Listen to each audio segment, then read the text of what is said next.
Good evening, it's 7 o'clock. We'll call the meeting to order. Bailey, would you call the roll, please? Commissioner Black? Here. Commissioner Miller? Here. Commissioner Langness? Present. Commissioner Gerard? Here. Commissioner Lee? Here. Commissioner Batty? Here. And Commissioner Keen. Thank you. We ask if you're able, please stand and join us for the Pledge of Allegiance.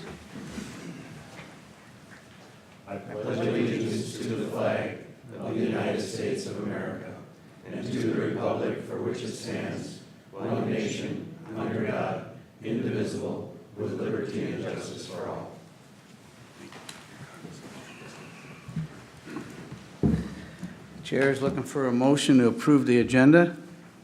I move that. Second. All those in favor signify by saying aye. Aye. Opposed? Abstentions? Motion carries. Chair is looking for a motion to approve the Planning Commission meeting minutes from the April 25th, 2018 meeting. So moved. Second. We have a motion and a second. Any discussion or changes to the minutes? I'll ask one more time. Any changes? Hearing none. All those in favor signify by saying aye. Aye. Opposed? Abstentions? Motion carries. Chair is looking for a motion to approve the Planning Commission meeting minutes from the May 9th, 2018 meeting. So moved. Second. We have a motion and a second. Any discussion on the motion?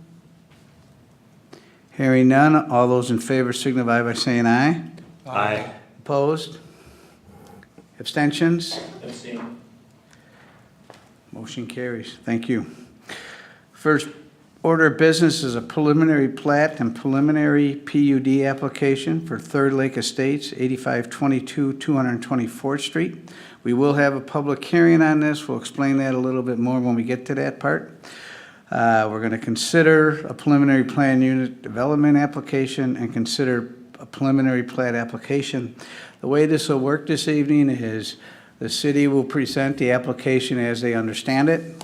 The commissioners will ask any questions to make sure they understand the application. We will then ask the developer, the applicant, if they would like to say anything. After that, we will have the public hearing part. I'll give some instructions then. After the public hearing, it'll come back to the commission for some decisions.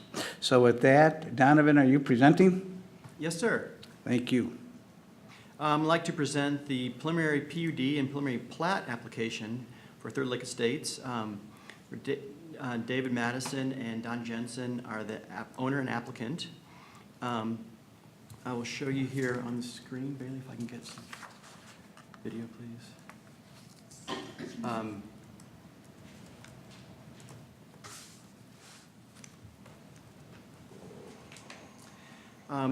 Currently, the plot's approximately 14 acres.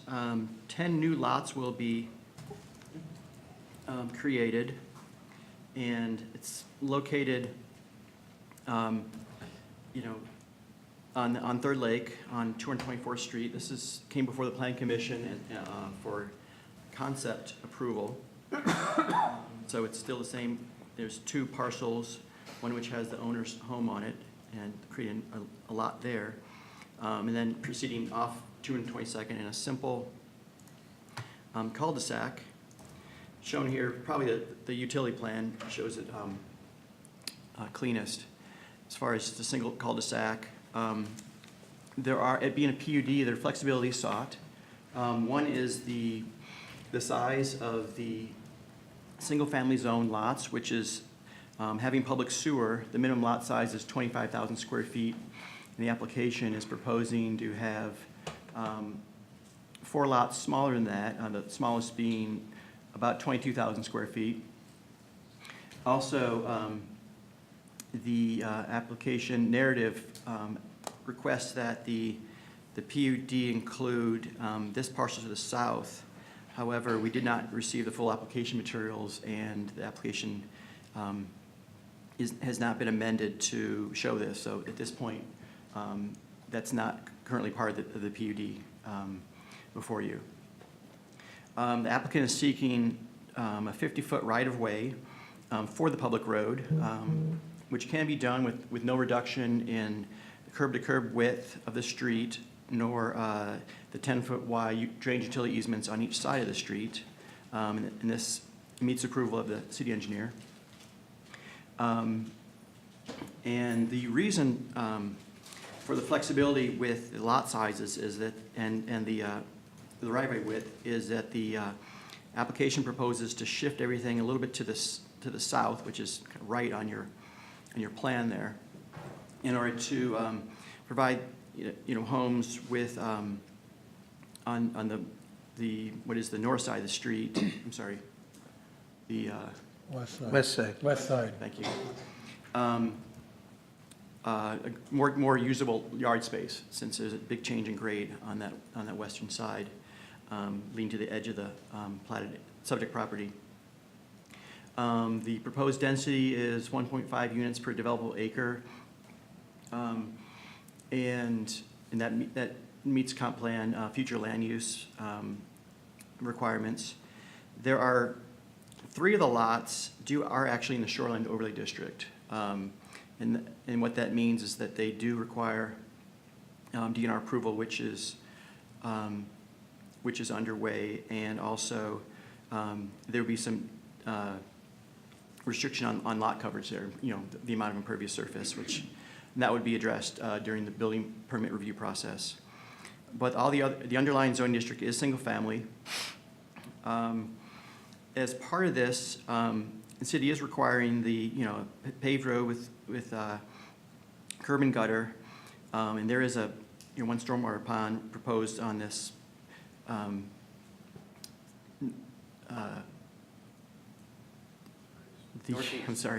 the northeast corner, and then also as part of the approval condition of approval for to meet engineering requirements, we're requiring that the 224th Street be improved to a shape and pave, which is graded with a basic sub-base and and paving, but not to full city standards.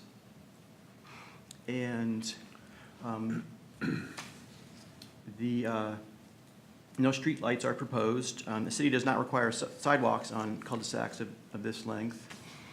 A neighborhood meeting was held on May 10th, and several neighbors did show up, and Mr. Madison and Mr. Jensen were there to address their concerns. It seemed like they generally answered the questions. Main concerns were regarding just construction activities and change in grade and drainage, and there wasn't. I believe that those concerns were generally met, and most of that will be part of the if approved and going into construction, those concerns will be addressed with final grading, inspections, and whatnot. The fire chief has reviewed the plans, and the length of the cul-de-sac is acceptable. There are a number of engineering review comments, and staff recommendation is conditioned on that the applicant meeting those engineering comments. And Comfort Lake Forest Lake Watershed District has been reviewing plans. I don't believe they've had approval yet, but that's normal in these situations. So at this point, staff is recommending a Plan Commission recommendation of City Council approval for the preliminary PUD, granting flexibility to the proposed lot sizes, public street right-of-way width, and also staff recommends a Plan Commission recommendation of City Council approval for the preliminary plat to create 10 new lots with 6 conditions. And I'm happy to take any questions from Planning Commission now. Any questions for the city? Donovan, the applicant's letter, it's on page 22 of our packet, talks about the adjacent properties, specifically the one to the southwest. And it asks for flexibility in the future. Can you walk me through what that means? I've not seen that before in a PUD. Yeah, that was something that was requested by the applicant. I think, I take it as something of a goodwill gesture. However, The homeowner didn't sign on to that, and the plans don't reflect that, and so we can't consider at this point. I mean, I did have some conversation with that homeowner and the applicant, and, the applicant at this point could, request that the application be tabled to get, the correct signatures and amended plans. That's not something he's willing to do right now, and the homeowner, at this point, where there would be a potential lot split, it would require her to build a new garage, drill a new well, and construct a new driveway, and which, adding up those costs, plus the city would require that that road also be improved to that shape and pave condition in front of her property, which is, it's pretty long, pretty good frontage there. So at that point, I think she lost her appetite for being part of this. So there is no flexibility in future lot splits for that property at this time. So, and I understand the complexities of why the homeowner may not want to do that now. I guess my question is if those complexities change and that homeowner's mind changes in a year or two, tell me if there is a way that I'm unaware of on how you can expand the property in a PUD I'm not through an aware of that. amendment, I mean, or basically, it needs to have the 7.5 acre minimum, acreage. They'd have to basically, initiate the PUD process. so that property is really locked in if it's not included in this PUD? Correct. Thank you. Other questions? Mike? Donovan, can you further explain what's going to happen to 224th? There's some paving going on. Can you tell me where it's happening? Right. So basically, it's within project limits. It's as shown here on this plan before you. I can zero in to give you a little. Only the 224th that abuts subject property? Correct. Which is pretty much where state statute allows us to. The city in the past was charging transportation area charges to basically invest in the public infrastructure outside the project area. But we've been advised by our city attorney, and there's currently a case before the Minnesota Supreme Court challenging that sort of practice. So we've decided to play it safe and actually follow state law. So there's a gravel road that's going to lead into this. It's The whole road, everywhere it's gravel. It's gravel, I believe, toward the west, but there's something of pavement. Maybe Dave, Yeah. the neighbors can tell me. Yeah, it's paved up Irish, and a portion of maybe a couple hundred feet down 224th, and it turns to gravel. And that continues to Inman and turns by the boat landing out to North Shore. And so this is where it turns. Yes, it goes west, it's all gravel, and Yeah. to the south, and off on Inman. Other questions? Gary? Donovan, you said 22.5 square feet on some of the lots, but what's the frontage? What's the size of the lots, of each lot? Are they like 80 feet wide, or what's the width of the individual lots? The code requirement is 100, and we can see, At the setback. perhaps, Don, you could fill us in on that. This is Don Jensen, representing the applicant. Commissioners and staff. In the packet, and if you recall at sketch plan approvals earlier, and Mr. Black has noted some of these explanations, the width was never a question for relief, so all of the lots have at least 100 feet or more at the building setback. And the area, when we first came forward, was all in the 25,000 square feet or greater. And we reviewed what the two plans would look like with the PUD relief for the slightly smaller on 9, 10, and 11 in terms of area. And that improved the ability to take less trees, make better lots on lots numbered 4, 5, 6, 7, and 8 going around on the north side and the west side. And so the Planning Commission review at that time, council subsequent to that, believed that that was an appropriate natural resources reason to apply for the PUD rather than a straight zone. And in no case was the width challenged on our part. So the drawings in your packet, if you can read them, are all at least at 100 and in some cases 120 feet wide in terms of the frontage. So more than enough room to fit a fairly wide home in the well and have some choice and leaving more trees than having to take them all. Does that answer your question? Yes. Other questions? The other thing about it is in, I sound like a broken record on this one, but the number of wells, each individual house would have its own well. That's correct. There is no water line distribution system in this part of the community. Was there any exploration about having multiple homes to one well? No. We don't like that Something like that? as a city. What's the wells that would serve this, the aquifer that it draws for, how is that different than the aquifer that the city itself draws from? Well, I'll I'm defer not to sh- staff on that one.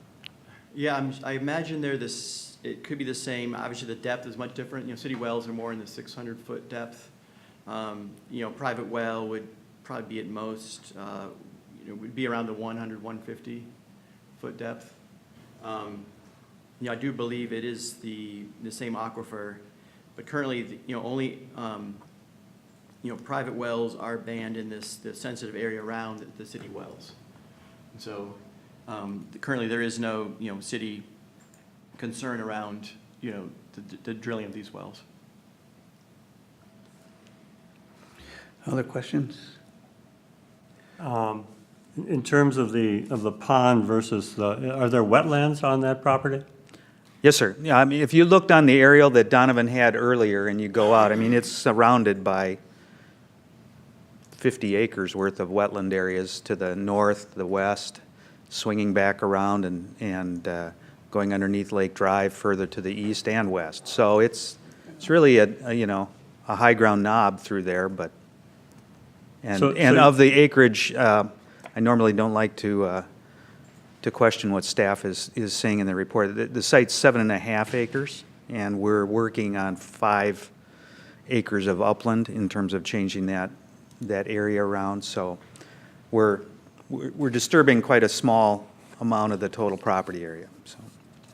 So even with that amount of wetland, you're still putting a pond? Yep, we're asking the watershed how we're really making a distinct savings, but it's their rules we have to follow. So yes, we have to do a pond before it goes into the wetland. And So it's a water quality thing. well, it's also an infiltration, as if the water that comes in our pond is going to infiltrate someplace special.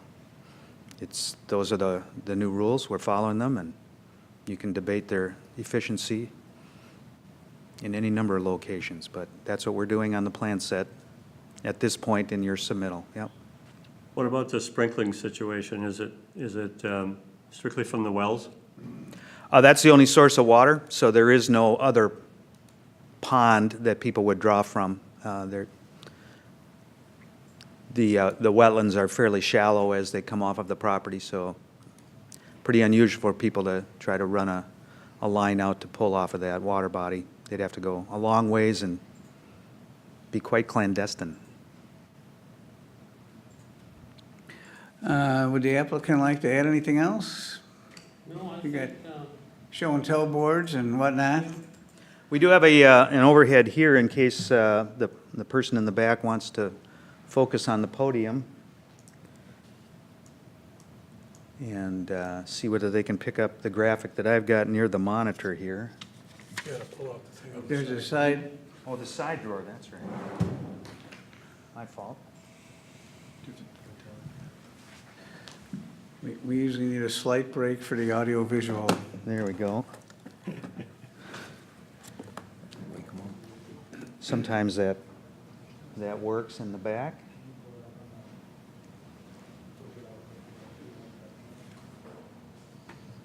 Any questions for the applicant while we're waiting for the AV? Additional, I guess I It's should say. totally impractical to go for city water. Is that true? Totally. There's no way to Not do that. available. Yes, that is true. Yeah, there's none there. Okay. Ryan told me I would likely be dead before we see water on the backside of the lake. Oh, there we are. It's always like to And is know there a your zoom button or the situation. guy in? Okay. This is almost like being at the dentist and making sure that my graphic is in the correct spot. Yep. We'll keep sliding, yeah. There you go. Hey, there- Perfect. look at that, fantastic. All right. So we have had a chance to review the engineer's memo. Quite common that we get a laundry list. Most of these happen as notes to the construction drawings, and they're just there as a reminder list for our consultants to follow. And in this particular plan, whether it's as colorful in your reproduced packets or not, we're just trying to highlight where we have a number of the trees that are not being taken. So in the 25,000 square foot areas, we've talked with staff about really just clearing through the back of the pad. And so we're saving quite a few trees that are on the west, the northwest, the north, and really only clearing on Lot 4 in order to accommodate the water quality pond and have that lowered. Saving some trees as well on Lot 3, and where we can on the south side of Lots 9 and 10. In the orange, just so that it's clear on the graphic, we're showing where we'd have at least 2 new trees per dwelling unit, and most folks, as they settle in, are planting more, but the 2 is the minimum. Mr. Black was inquiring about the area of new pavement. So in front of Mr. Madison's current home, which is one of the 11 lots on your plan, 10 net new home sites, the paving stops short of his concrete driveway, and so does the existing sanitary sewer. And so as we tie into that, bring it to the intersection, move to the north, and then bring the sanitary sewer to that western edge of the plat. Then in yellow, I've highlighted where the new pavement would occur using the ditch section that is already there, but enhancing it for the proper grades with the new engineering criteria for a road without curb and gutter. One of the engineering questions is talking about adding a storm sewer structure down at that intersection. We believe that we would like to work with the engineer and see whether or not the curb openings such as you have in your parking lot and many other locations for the lower impact drainage, which is what we've drawn, can still be accommodated on this plan rather than just going with a storm sewer catch basin. So for purposes of the storm drainage, it comes down the hill from the high point in the cul-de-sac, gets caught in the middle. Some of the drainage that's at about halfway up comes down and is caught in our ditch system along 224th. And then what's called back draining is that it goes back in the storm sewer pipe and heads to the pond in the north. So most of the time, storm sewer is not substantially deep. In this case, it becomes quite a bit deeper through the middle of the design here in order to pick the water up from 224th, take it back to the northeast, put it in the pond, let the additional sediment drop out, and then it goes into the wetland filtered and cleaner than what the road runoff would otherwise create. And so we've been able to merge what were originally 2 ponds on one of the earliest sketches that you might have recalled into just one location that roughly takes much of the back of Lot 4. So from that point of view, it does have a filtration bench, which is what the watershed looks for as you find additional ways to have that water come out and clean and not ruin the wetlands to the north if you had a 10-inch rainstorm. So we've got relief with emergency overflow plus a big pipe going out and drain tile. So that's the fairly simple plan. With the PUD alternatives, we were able to wiggle the road just slightly. Harder to tell at this scale, but you will see it as you see the curb and gutter line once it's actually built. You can see that the roads aren't just exactly straight, and we think that provides some visual interest as well. And it made for a little bit more creativity in the space that we had. With that, I would stand for questions. And the only other area that we're asking on the record is that In the engineer's memo, he's talking about 2 rows of silt fence before the wetland. We would just like that to be 2 responsible BMPs, as they're called, best management practices. We don't want to have to unnecessarily remove the trees and the deadfall that is down near the wetland merely to try to install silt fence so we can run the necessary scooters to pull it back out again. If we can put 1 good row of silt fence in and the other biologs and other responsible matters, we'd like to be able to alter that. And we understand that we're primarily talking with the engineer regardless about that solution, but we'd like to bring a couple of these up when we've got the microphone. With that, Mr. Madison would be happy to answer any questions about sales or the other pieces of who the home builders may be in the future. We'll leave this graphic here in case anybody has any questions from the audience, and if there's other questions that come up from the hearing, we'd be happy to address them. Appreciate your time and look forward to your approval. Gary? One question I have is the pond and the maintenance of the pond. One of the things we run into in Forest Lake is that the people put these ponds in and then after 20 years, they're full and they no longer are effective and there's no process to clean them out. Who maintains those ponds after they're built? The owner does, but there's a signed declaration of maintenance that the developer has to sign. And so there is an inspection regime to make sure they still remain functioning over the years. So how enforceable is that? I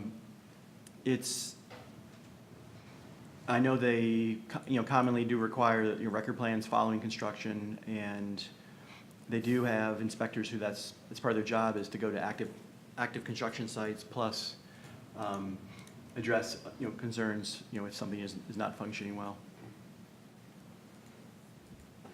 At the end of the day, we are them, as citizens, as residents who authorize and want these water quality ponds. We have to find a mechanism to do it, and it's not always whose property it ended up on as the unlucky one. So it's under public easement right now for the development process. It is following a standard protocol of who's signing what document, but at the end of the day, it is part of the public drainage system. The storm sewers are going to the pond and from that water quality pond to the wetland, and it's designed with all of the right mechanisms that we have to follow. Yes, I'm sorry, Mr. Jensen is correct on that. That is public. It's a subdivision, and we do not create an outlot, but we do have that public easement, so the city will end up maintaining that. So there's access to it to get in Yes, sir. and clean it out at, Yep. Yeah.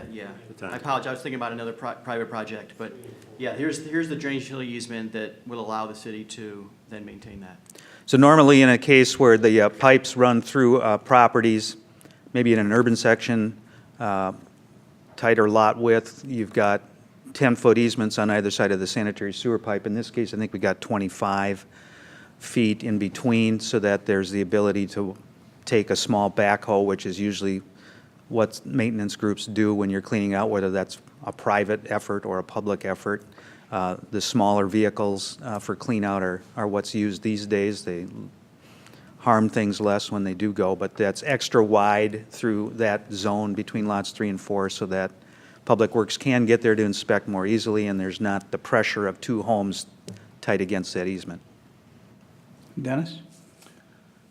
Donovan, slide that plan up on a little bit farther. What am I looking at the south end of Lot 2 right there? So that's a slightly wider than average ditch section so that it can contain slightly more water by the engineer's calculations.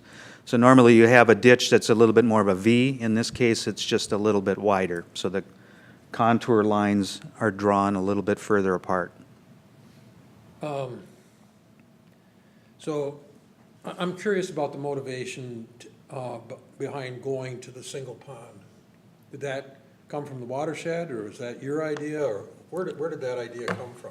That was a request of the city engineer at our early design reviews. We had one at the northwest and one at the northeast, and rather than having 2 outfall pipes to the wetland, they looked Okay, to see so if we that- could merge so that that's what- quantity. all right. Yep. So there was never a pond contemplated on the south end on the low end of this development? Well, the pond is at the northeast end now, the new low in between. But right now, the ground grade does have the ditch section as its current low, because you can't see to the other side of Mr. Madison's property. I'm all for, preserving our environment and taking care of stormwater, and very sensitive to that sort of thing. But this notion of taking a significant portion of a site that drains in one direction and putting in storm sewer, so it has to go the opposite direction to another wetland, troubles me. It's a waste of resources, and it just gotta have rules, though. Thank you. Other questions for the applicant? Can you just confirm for me on the road that you guys are paving, you only paved one half of the street in a sense? That's what it kind of looks like looking down here. Or am I, you know what I mean? Well, How wide is the paved street? the paved street is all of the cul-de-sac, both sides of center line, with the curb and gutter, and then the entire width of 224th from in front of Mr. Madison's house through to the western boundary of what is Lot 11 on your drawing. And I believe that that's in the vicinity of 22 feet wide of pavement. Thank you. Other questions? Thank you. Thank you. This is a public hearing. What we would ask is that if you'd like to speak to this application, please come up, state your name and address for the record. Tell us your thoughts on the application, spend a couple minutes, and we would appreciate everyone and anyone who would like to comment on this application. We will listen to everyone until all parties have been heard, and then we will close the public hearing. We'll come back to the commission and make some recommendations tonight. So we'll officially open the public hearing. Would anyone like to speak to this issue?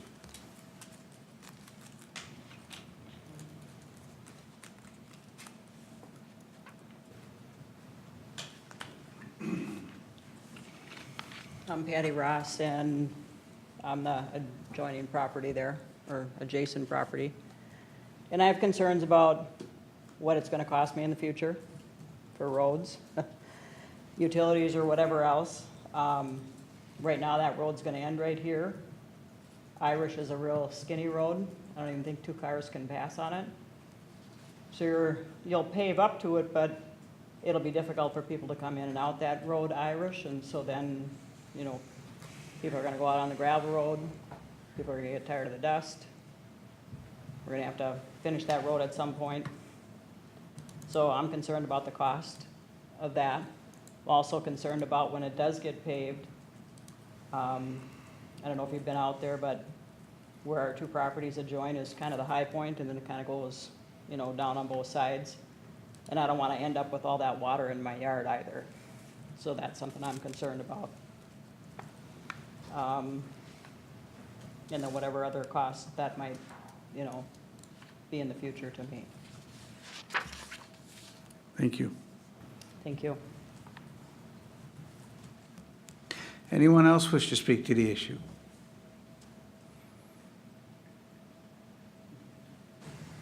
I'll ask one more. Yes, sir.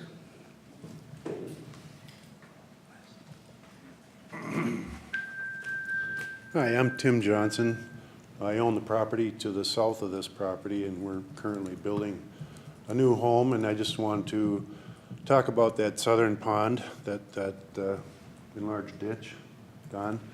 I'm a little concerned because if you know our property, there's a low spot in that, and if this gets overwhelmed by a storm, all that water coming across the road and flooding our property, and I want to make sure that, one, we address that, because it's not going to affect just me, it's going to affect my neighbor to the east too.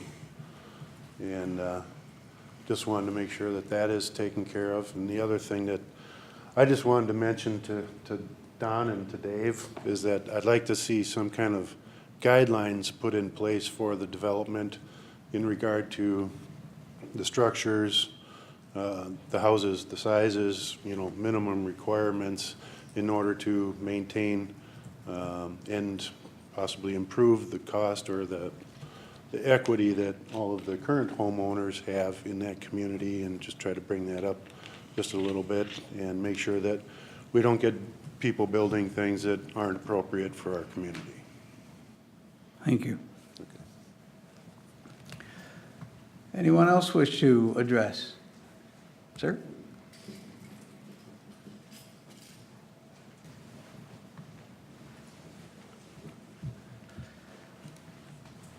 So I'm Scott Beckridge. I live on the corner of Irish and 224. And I guess the question that I have is, we're talking about that pavement going from Dave's property to the west to where it breaks, but I've heard several times them saying that it's 100 feet going around the corner, and that's not quite accurate. It goes up Irish, and it turns in about 20 feet, and it stops. Is that gonna be paved to Irish Street, or is it gonna stop right there? Are they gonna connect? So if I understand your question, you're thinking that what they're paving on 224th will not connect with Irish? It will. Yeah, it would be foolish of all of us not to have just stop it at my easterly property line. There's about 20, 30 feet there that would connect. So you're planning to pave that also? Yeah, you have to just. It should just connect all the way Yeah, through. it'll all Yeah. connect, yeah. Okay. That's all I have. Thank you. Anyone else wish to speak to the issue? Last call. Would anyone else wish to speak to the issue? Seeing no one come forward, we will close the public hearing, bring it back for discussion with the commission, and make a recommendation. So Donovan, if you would be so kind, as always with Forest Lake, there's water issues, and everybody has a concern that water will end up. Can you explain the requirements to the developer of containing all the water on his property? Yeah, certainly the zoning code does require any new construction or redevelopment, large changes to the property to ensure that, stormwater is conveyed either along property lines within drainage utility easement, to a proper storm sewer, or to some other place where it's not impacting neighboring properties, especially, improvements on those properties. The one issue that Forest Lake has is kind of almost ubiquitous. It relates to filtration. There's a lot of clay soils within city, and the reason why there can't be simply just an infiltration like a large ditch here that doesn't require utility easement is that the water does not, the ground doesn't absorb the water very well, and there actually is an emergency overflow inlet here that does lead into the storm sewer, so that that does prevent this from overflowing onto the road and affecting the road or even neighboring properties, and so in these drainage utility easements are that are here are during final grade we make sure that in actually each building permit application now does have a drainage plan review, where all the building permits will have little black arrows on them that represent where stormwater will flow, and then of course spot elevations showing that is indeed the case, that water will flow downhill in those proper directions, and also related to watershed district rules, the site's required to pre-treat 25% of significant rainfalls, and so that's why there can't be a simple just a pipe leading to the wetlands. I mean, the wetlands look like they'd be a great place to just send all the stormwater, but for the water quality of the wetlands is not such a great idea, and so that's why the stormwater rules do require a pond to pre-treat that before it does go into the wetlands, which you can see here. So also there's kind of a absorption area, but eventually there is a it rises to a certain level, it will, flow into the pipe. And of course, they're designed so that water doesn't retain, is not retained for more than 24 hours in the pond. So Donovan, there's no drainage arrangement that takes it across 224th to the south? No, because there's not. No culvert or anything there that drains to that, to Tim's concern? Correct, because there'll be there'll be, curb and gutter here, but the shape and pave, to my understanding, is simply, basically, they're gonna, dig a trench in the road to extend this sanitary sewer line, but then cover it back up and basically make a road with something of a short crown. And so basically the water that is, going on this property now would be in the future approximately the same. I mean, obviously, if it's gravel now, it's gonna flow a little differently, but, it won't, it's designed so that this pond, will, if it overflows, it'll flow northward. If There it is fills also- up, I should say, it doesn't overflow. There's also a question regarding kind of houses you were going to build. Neighbors concerned on if you're putting in, I assume, smaller houses or McMansions or somewhere in between. I think when you look at the landscape of the neighborhood, 224th Irish, there's housing in there that's a mixed bag from 215, 220 to 275, 300. Of course, the homes that are on the south side of 224th, that have a lake access, those are maybe 450s, 550s, maybe some 650s. And that's the people that built those because they have that lake access or lake view, and that's by choice. So, there will be a couple of lots that might have a more affordable home. A couple of the builders that have spoke with me about this, that build a custom home, they say, yeah, we probably have some 320s. 320s to 450s, If I was to make a educated guess, that's where they're gonna be. Would somebody come in and do something less? Pretty tough with the building standards. How do you build a 3-bedroom, 2-bath home with a 3-car garage for less than, 300, 3 1/4? I mean, just take a breeze through the parade book, the spring preview book, It's there. Thank you. So, Dennis? So there aren't gonna be any covenants at all on the property? We haven't really got in depth on that, but, with economic times, what we've seen in the past, I would hate to have a builder come in and buy that development and have some stiff covenants. The interest rates have been clicking up a little bit. So, and then would you hinder them so there it sits empty, full of weeds, with half built out? No, I would just ask. Yeah. I wasn't suggesting that I was Yeah. just curious. And I don't know, what are the requirements? I mean, the city doesn't, no. No, those are private contracts, and the city doesn't Yeah, require those. yeah, and my own personal home, I'm thinking is about high 3s, so, I certainly don't want a 199er next door. Thank you. Yep, thank you. Commissioners? the only other thing Hold on. excuse me. Kevin? I have a couple questions. One is actually Walter for Donovan.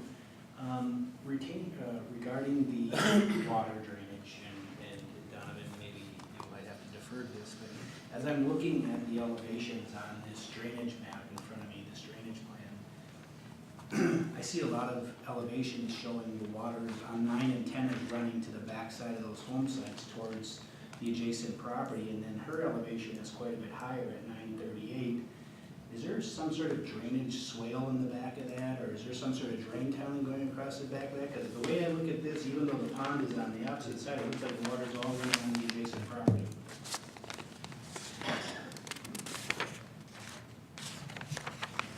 And I think that's what we'll work with when we get the building permit and work with final grades.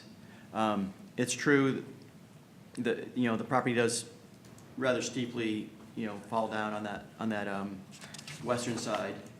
And I think Don's going to provide a more nuanced response. I don't, my wife doesn't use the word nuance, so I'll be happy to accept that one here tonight.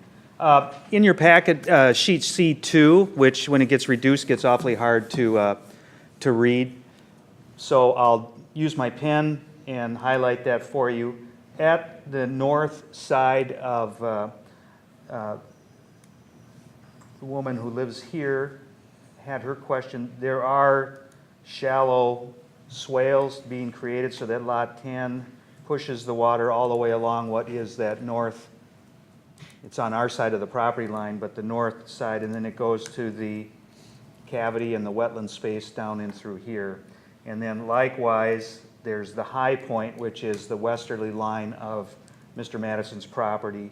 That water comes down and collects in what is now the ditch, but it goes underneath the road in a culvert pipe, driveway style, so that it can get to the opposite side, getting picked up then in the storm sewer pipe that goes to the pond in the north at large enough flows. So right now, there is still that ditch section. When it rains a lot, it would go over the road, down the road, over towards the lake rather than going to the north. And so now there's that safety factor, new calculations, new computer models, new software that's actually at a greater intensity of rainfall. So our pipes get bigger to handle that new model, more so than the subdivisions of even 3 years ago did. So 8 inches of rain, it's going to do what 8 inches of rain does. But in the modeling that we're doing for most of the stormfalls, it's going to collect here and then move to the north. And hopefully that answers your question. It's not going to go to the west. It's going to continue in a pattern, and it's enhanced by the detailed drainage drawings that we've submitted for your consideration. Thank you. Donovan, the second part of my question is regarding Eric's question about the adjacent property. Our recommendation today, we are not recommending that the adjacent property has any flexibility for the future. They would still have to come back to us if they want to develop that piece in the future. Is that correct? That's correct. They have to be a separate PUD application to have any sort of flexibility. Okay, just wanted to be clear. Thanks. Gary? My question was, Donovan, can you lay out exactly what's the road going to end up as? Right. As in the 224th or the new Yes. cul-de-sac? Right. We're talking about 22 feet wide, which is half a road, is that correct? It's the current width of the pavement plus, I think, 2 feet. So it's going to end up being paved a little wider than it currently is inside of the right-of-way, which is why you see it kind of off of the drawing, off of the heavy line. So the engineer's recommendation was, after you finish this sanitary sewer pipe installation to the western boundary, is to rebuild the road in a similar condition or a little bit better, and the width he is assigning as part of the city criteria for us to follow. And so that is about 22 feet of pavement, and then it works toward the shoulder and the ditch line. So your line of travel is a little bit bigger, but it's about 22 feet of pavement. And there's no, and I'm not exactly sure the geography there, although I drove there the other day and I thought it was all gravel through the total front of Dave's property all the way over to the other is all gravel now, and plus some, is that correct? It's some gravel and then some pavement at the eastern side of the turn. So where the pavement stopped with the previous city project, and we'll be tying into that on Okay, so it this new starts there and work. goes west Correct. to the end of the property? Yeah. Okay. And then the rest remains gravel?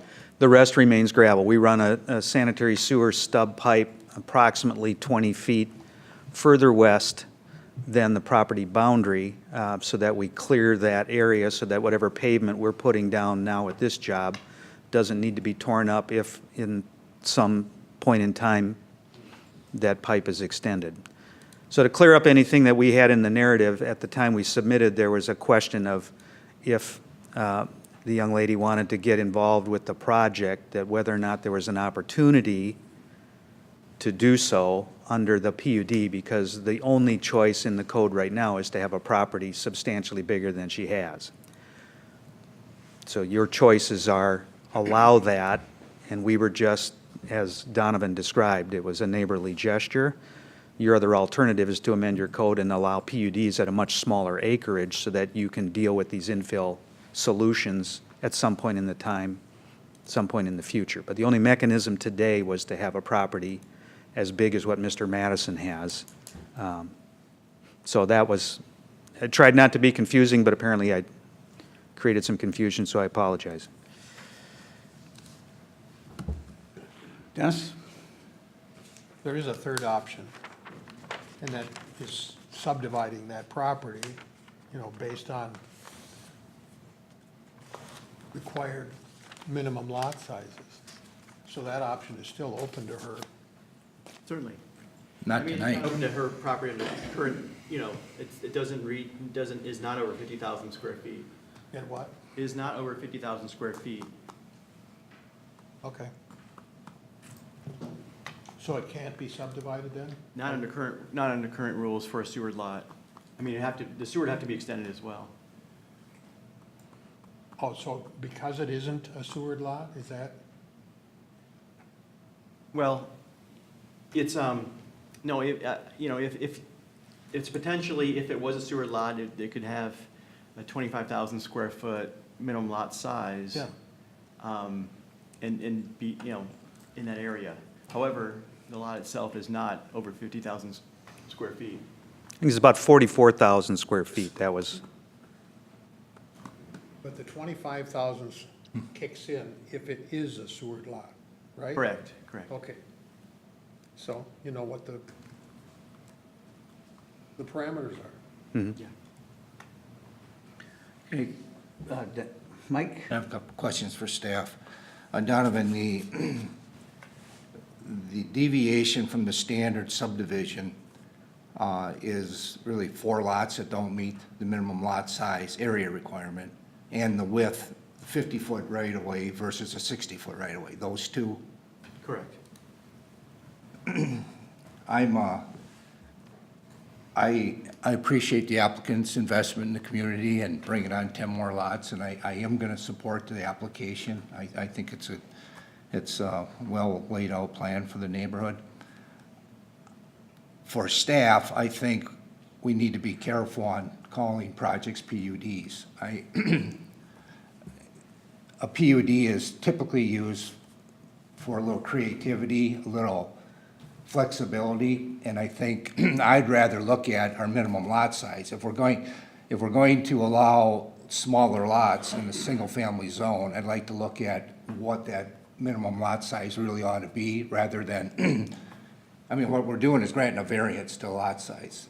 And again, I support this project, but I think it's a far stretch calling this a PUD with small lots. And I also support a 50-foot right-of-way. A cul-de-sac that serves 10 homes, that's gonna generate 100 trips per day in traffic is minimum amount of traffic. And the applicant is providing a standard street, I assume 32-foot wide street, back to curb. The right-of-way boulevard area is a little bit smaller, but they're adding 10-foot utility easements, so there's plenty of space for utility easements there.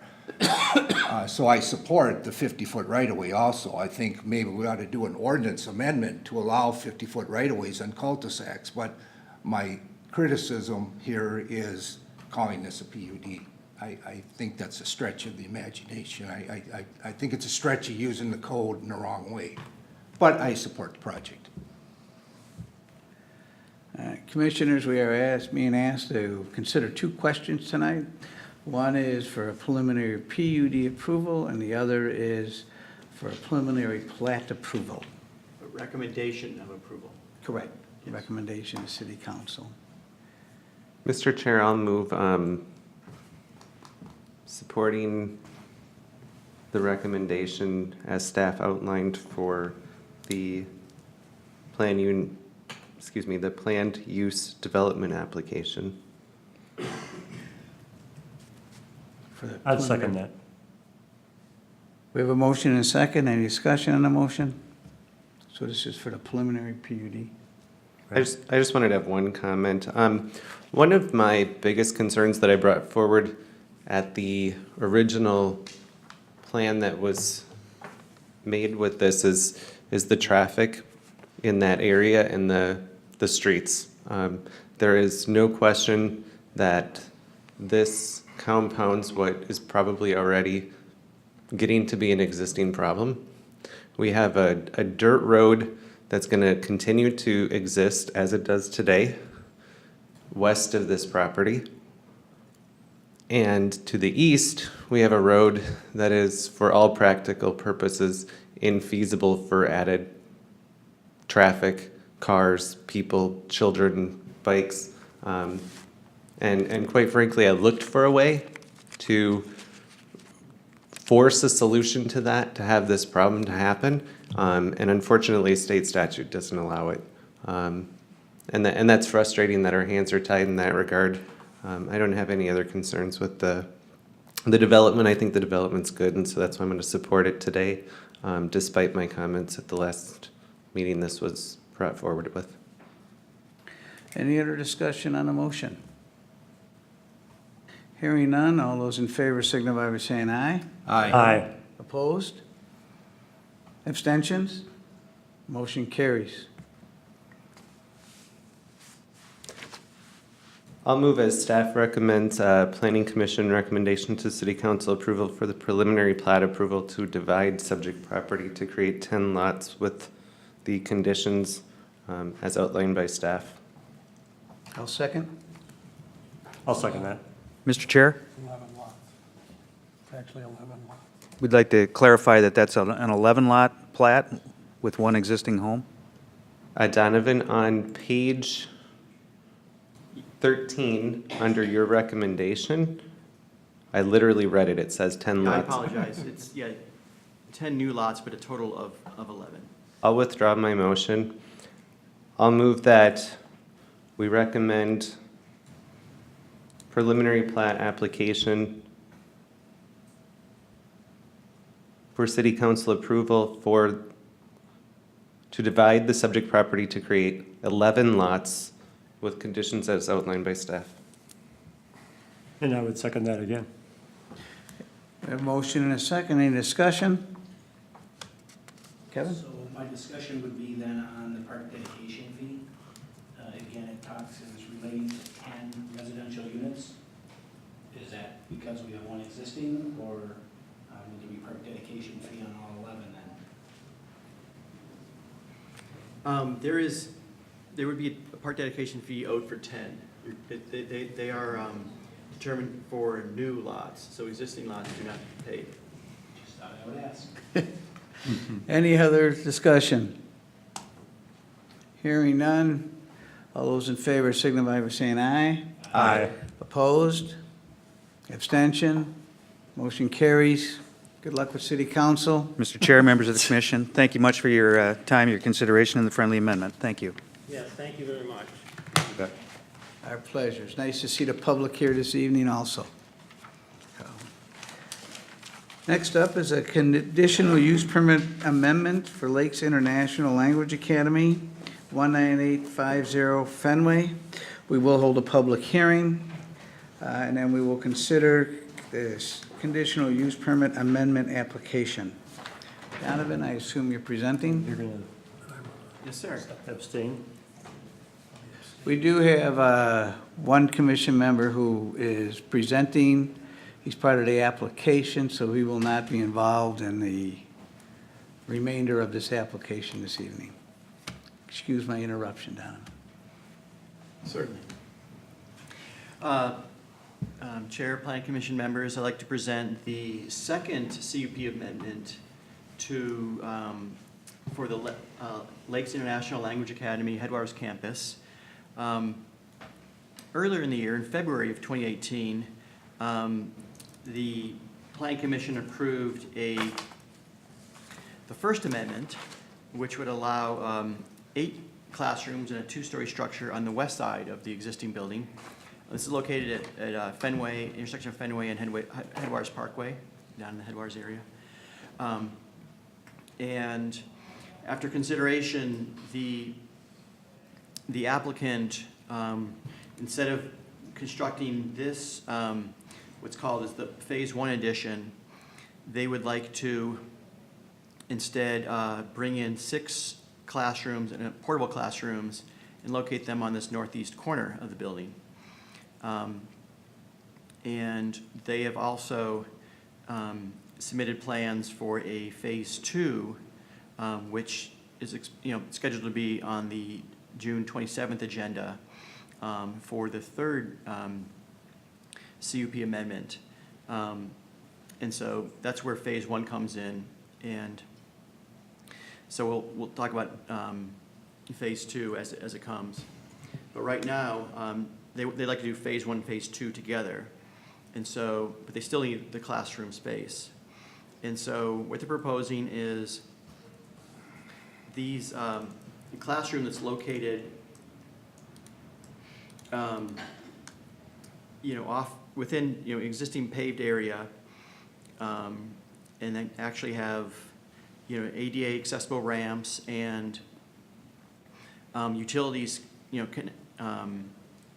for the site. And this, what they're requesting is that the portable classrooms be on site until till July 1st, 2020. In which, in that case, the expectation is that the Phase 1 and 2 Phase 1 will be completed to actually have the classroom space that's needed. And the there's basically, this is much something of a building permit application, since the city engineer doesn't see any additional site issues at this point. It's largely on already existing pavement, and it does meet the the building setbacks for the underlying zoning district. The findings of fact do state that the expansion will not have a negative impact on adjacent lands, and restates the applicant's narrative that the portable classroom shall be removed from the site by July 1st, 2020, and various other things that do state that staff sees no negative impacts on the property or surrounding properties. So at this point, staff does recommend a planning commission approval of this second amendment to allow the 6 portable classrooms for that specified time, and with the conditions that the building code official, all the conditions, or all the concerns of the building code official shall be met, and in addition, any future changes or to the site or the use would require conditional use permit amendment, and accept as amended herein the conditions of the original CUP recorded in 2014 and amended in February 2018 shall remain in full force and effect. I'd be happy to take any questions from the Planning Commission. Any questions? I guess, Donovan, the main question here is the impact for drainage, the impervious, the pervious change, where the water goes, and maybe an explanation of the huge pond that was built in the northeast corner of this property as to what goes on there. So right now, there's not a level of disturbance that requires any stormwater ponding change. And this pond was built as a regional pond. So there's a city drainage utility easement over this. So this is meant to serve much more than this site. And right now, with the Phase 2 proposal, there is, much analysis around the stormwater for the whole site. But at this point, this is something of a minimal expansion of impervious, and so, the city engineer doesn't have any concern about that at the moment.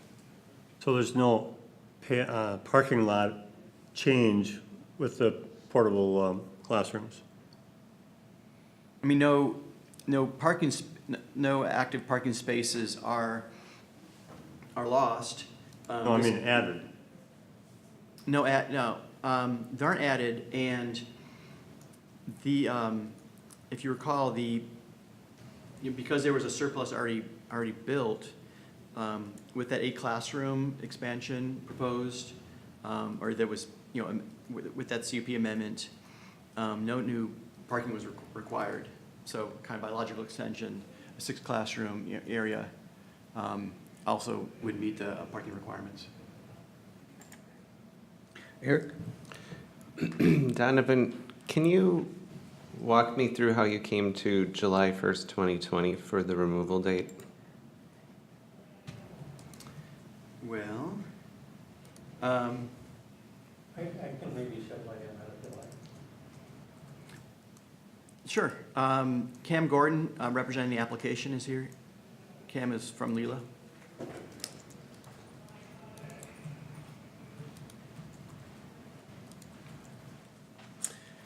Cam Hedlund, Executive Director at Lakes International. When we first proposed the 8 classrooms on the left, we went out to look for financing, and it's about a $3 million project. And we knew we were going to be coming back sometime soon for Phase 2, which is a much bigger project. And as we look for financing for a charter school, currently we have bonds. It's impractical to get financing for 2 different projects so close together. And so that's where we've tried to blend them together, and same with getting approval from MDE, the Minnesota Department of Education. It was simpler to ask for our ultimate expansion for their review and comment rather than 2. But all those things have pushed the project back a little bit. We have the approval from the state. We're coming to you with Phase 2 soon, and we're right now in the middle of the financing, out looking for the appropriate financing, which should be done within a month or 2. But it's pushed us back far enough that there's no guarantee that we will have the 8 classrooms ready by next fall at this point. There's a chance we might, but we might not, and so to be careful, we have arranged for 6 portable classrooms, and that would be for the first year. The second year is that the bigger project will possibly be done somewhere in the middle of that year. So we're contracting with the portables to have all the installation and de-installation fees wrapped into the first year of the contract, and then simply rent month by month what we need up to the 2020 July deadline. It might be sooner than that, actually, but that we're feeling is pretty safe. Okay, thank you. So am I right that the new addition, the future addition's gonna eliminate the need for the temporary buildings then? Correct. Okay. Any, Mike? Yeah, I have some questions for staff, or maybe the applicant too. Right now, the driveway on the, get my directions right, on the east side of the building is one-way going north, correct? It's not a one-way going north. Well, it's labeled that way in the pavement. You want the one on the east side or the west side? The one on the east side. Okay. If I got my directions right, the one that's being looked at, painted, or, It's pointed, one way coming in. right? In terms of access, but and at this point, it can go around, but the traffic can come back out and turn right onto the parkway if it's so needed. Well, We're asking for a piece between the 2 lots in Phase 2, which will be coming, so right as you're 50 feet into that driveway, if it connected over to the road that goes around the main parking lot. Could somebody point to the map, please, so I can understand where you're, can you? Do you want me to pull up the map? Well, as he's talking, describing this, I'd like to follow his train of thought. This is currently a service entrance, correct? Correct. Mr. Hedlund?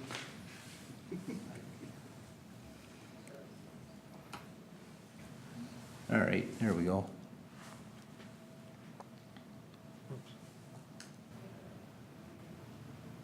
So Mike, your question is,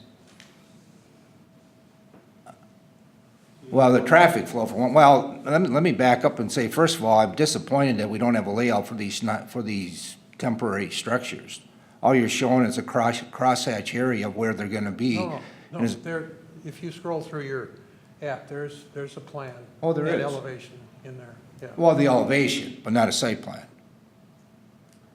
What do you mean a site plan? That's what this is.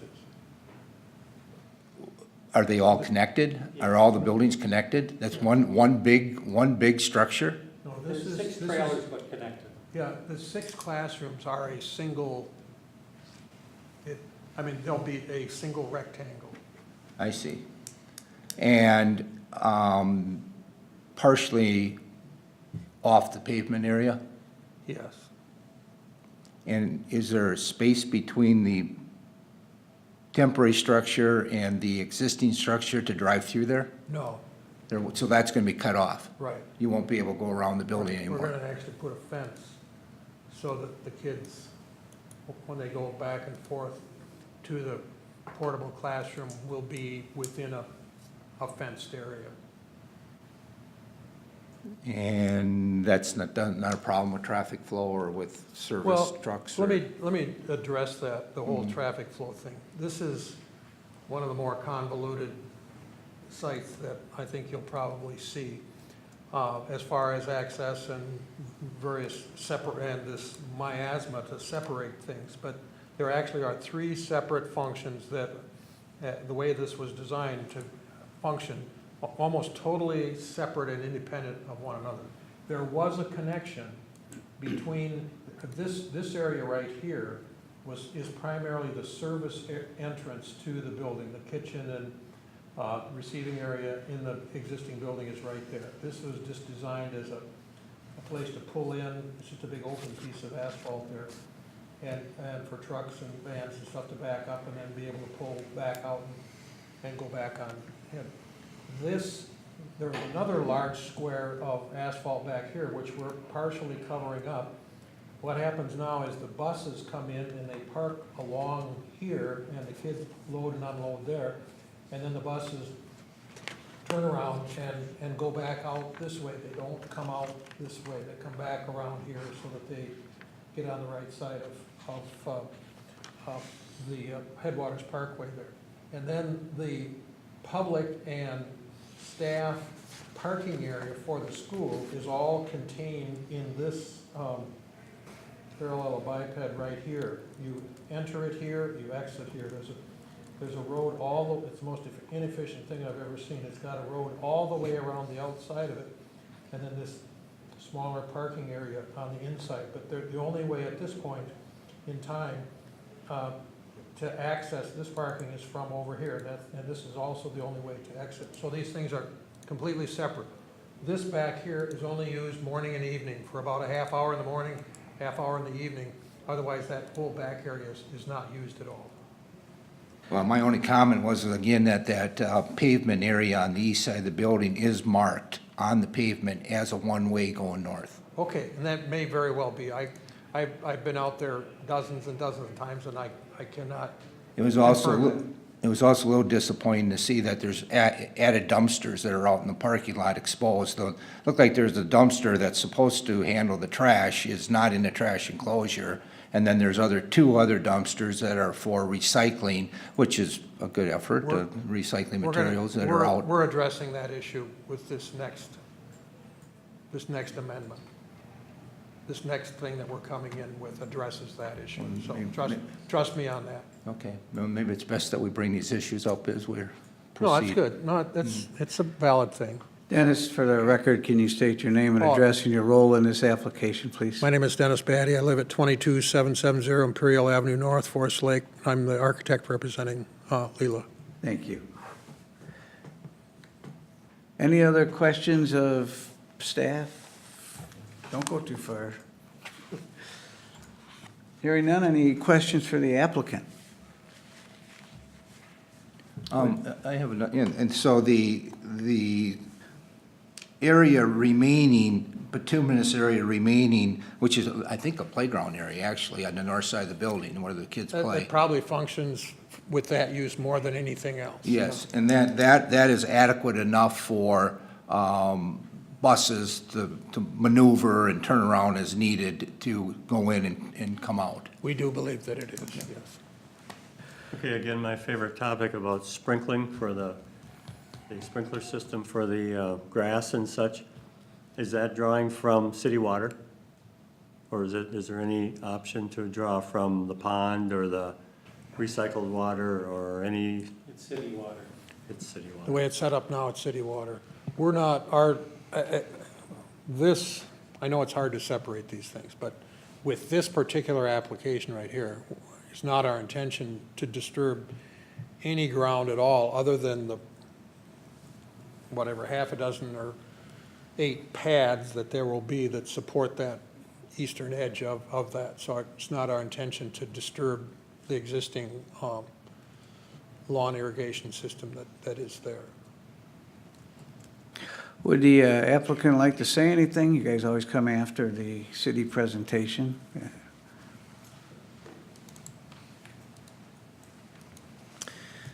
Just that we do see this as an ability, as we add the second phase, to change some of the traffic flows and make them more meaningful.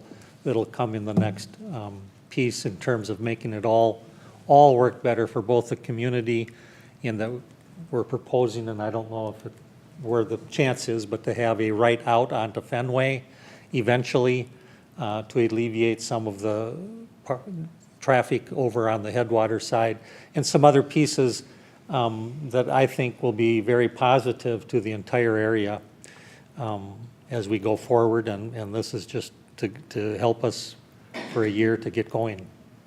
Thank you. This is a public hearing. We ask that if you wish to speak to this issue, please come up, state your name and address for the record. Tell us your thoughts on this application. We will welcome anyone and everyone who would like to speak, and we will wait and listen to everyone who wishes to. So with that, we'll open the public hearing. Does anyone wish to speak to this issue? Sir?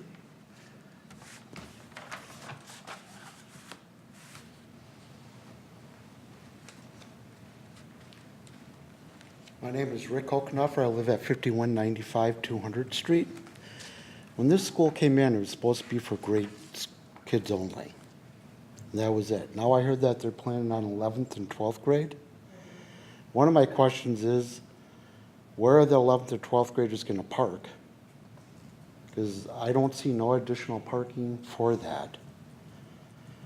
And when he mentions that they're not going to use it in the back, they use it every single day. There's a daycare going back there every day since school's been out. And where you want to put the temporary buildings, that's where they have their basketball courts. So, you know, that's only part of it. But what I'm worried about is, last week I went to an open house they had, and they talked about a 49,000 square foot addition coming towards the north. So if they're adding that many kids, where are they going to park? Because I'm pretty sure 11th and 12th graders are going to want to drive. That's one of my main concerns. For tonight's application, all we can consider is the portable structures.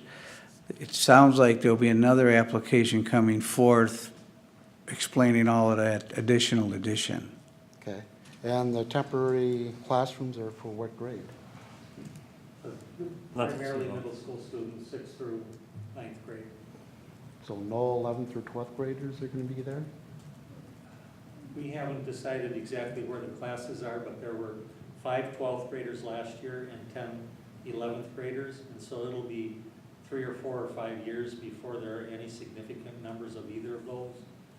And so it's not going to be an issue for 2 or 3 years, and then the next phase, if we're allowed that, is not really more classrooms, it's more infrastructure in terms of gymnasium, an auditorium and those kinds of pieces, and it will have significantly more parking by that time, if that's all approved. And where are you gonna put the parking? Where the soccer Right, field is? basically where the portables are now, continuing along the new proposed addition, but to the east of it. So if you look at the checkered boxes, that primarily will be parking eventually.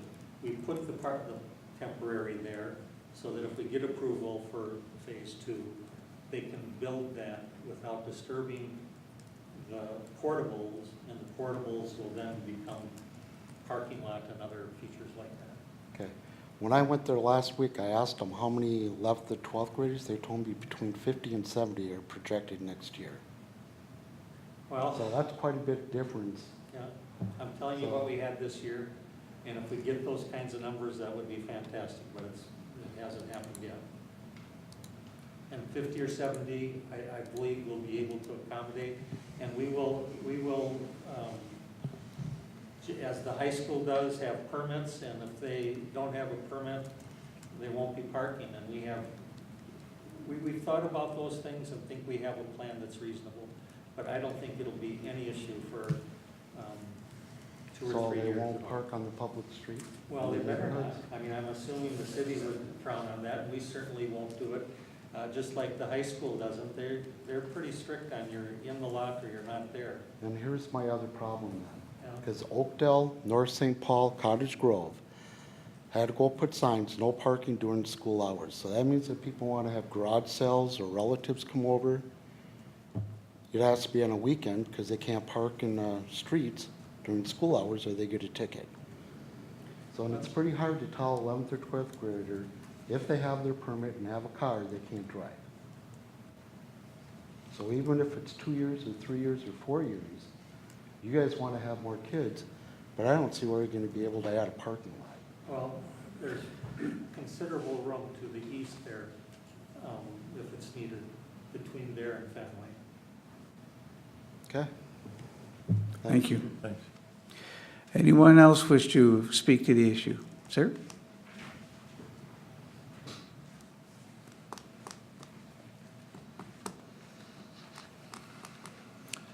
Hi, I'm Paul Berg. I live at 5187 200th Street North. I'm a neighbor to the northeast corner of the school, and every single time they add onto this thing, they sneak these things under the radar, and it's the number of students, the number of people dropping off kids every day, the amount of traffic that this school generates on these small roads is just ridiculous.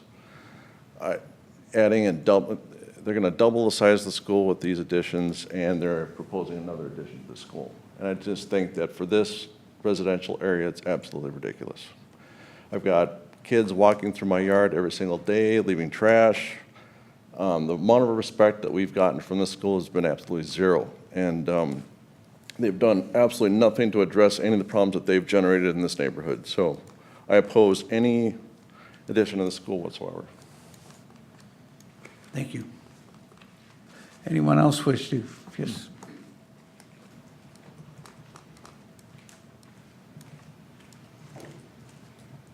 Kate Heckerman, I live at 19814 Farnham Road, so I'm the lot directly in front of the Phase 1 addition to the right. But my family is in the direct line side of the other addition, so the two homes there. I guess my frustration would be this next Phase 3 potential addition. If it's coming so quickly and we're kind of adding the two together, why maybe there couldn't be some thought to put those classrooms with the other part of the addition so that we're not encroaching towards the residential area and that we can go to the open field. I get that there's a need for it to get those classrooms going because they've run out of space. My daughter goes to the school. I'm in support of expansion. We just didn't want it coming towards our house because that 60 feet from the end is going to be really, really close to that area. But hearing that there's potential for that parking lot to go to Fenway, that will alleviate a lot of our neighborhood's concern with the traffic because it is an issue. Because everybody comes in and out of that one parking spot, they think nobody else drives through the neighborhood, and so there's almost, our neighborhood kind of laughs about when is the exit going to be because people just will try to cut you off as you're trying to drive through So if we can get that out to Fenway, that will be really imperative for the safety of the neighborhood. We have, in that neighborhood that has only been in existence for 2 years, we have 40 children. Just in that, like, I don't know, 20 homes, we have 40 kids. So there's a lot of children in that neighborhood that are around. And then my only question is the answer about the buses being able to turn around. I kind of felt like it was a not full commitment that the buses could turn around in that zone. And so I would appreciate if we figure out that a bus, measure out, mark it off, and have a bus go in and come back out so that we don't have to come up with a plan B during the school year as to where the buses are going to be going in and out if they can't turn around in there. Can I address that right now? We've talked about, and it depends a little bit on if we're able to get an extension from the service road over to the parking lot road so that you could come in and out, but even next year, if there isn't enough turn there, or if it made sense, we could reverse the two and have parents drop off in back and have the buses come in and just swing around the circle. But if we get the road between, it would make it much more easy to do. But we've thought about all the different pieces so that we can make it work. Okay, so that piece is actually more alarming to me if we throw parents in the back, because that means they're driving past my house and they're worse than the bus drivers. No. Not coming in on the, where the buses come in now, but allowing access in off of Headwaters so they wouldn't even get to your neighborhood. So where, Either coming or going. If there's a road right where he's showing there. okay, You could go in there and come out and turn left. If the parents are in the back, I understand what you're saying. If we have the road, we could run buses and parents in through the front lot. okay. And then, because that road would be important because they can't, when the service road, when they come back out, Right. they can't turn left, they have to turn right and come through. So that's gonna be putting, where those, But if we can come in that way, we could actually make it a one-way coming out where it's now going in. If we made everybody come in through the service entrance and there was a connection, then they could exit through that road and turn left. right, that would help. And we've thought about all those things. It's a matter of working with the city of which one makes the most sense and what's going on. Because we agree with you, we want to get traffic away from the neighborhood as much as we can. Right, and I know that initially you guys had talked about those parking lots, and if the planning commission can really support trying to figure out a way to get those parking lots going to, or getting the driving going to Fenway for future students, all of that's gonna eliminate a lot of the safety concerns in that neighborhood, so. Okay, can you repeat again where your home is? Where are you from? So if you go straight, not that one, come towards me, yep, that's my brother's house, and then the next lot is my house. Okay, so you're on the west. So I side have of- both our big concern was that that's really close to our property, as far as the phase one coming out this direction. We can already see into our houses, and there's nothing gonna block it. That's gonna be really, really close into our direct eyesight into our home. Right now, it's at least far enough back, but now that is quite close to our house, and no landscaping's gonna block it, because the landscaping that exists is trees, and we're in Minnesota, and there's no leaves in the winter. So nothing's blocking the site from our house. So was there I know initially when we brought up concerns, they were gonna discuss potentially some architectural change to help. I don't know, you guys had mentioned possibly changing something with the windows, or, Well, then, there's, Dennis can speak to it, but the corner rooms could have windows facing north and south rather than west. I don't know that it's actually all been decided, but we've talked about some of those pieces. Okay. That's not the whole side. yeah, if we could talk about doing that as much as possible, because that's really close, so, thanks. Thank you for your time. Excuse me. Anyone else wish to speak to this application? I'll ask one more time. Does anyone else wish to speak to this application? Seeing no one come forward, we'll close the public hearing, bring it back to the commission for recommendations. Commissioners, what's your pleasure? Mr. Chairman, I have a question for staff. Donovan, are we dealing in a area-wide master PUD zone? This is part of the Headwaters PUD, yes. PUD zone. Donovan, can you, or the larger expansion to the north that was spoken about from the applicant tonight at the public open house a week ago on Tuesday, are we expecting that plan to come forward soon, or? Correct, yeah, it's scheduled to be on the June 27th Planning Commission agenda. So there are plans being drafted right now? Correct. I guess I'm asking, why are they separated? I believe it's because of the financing.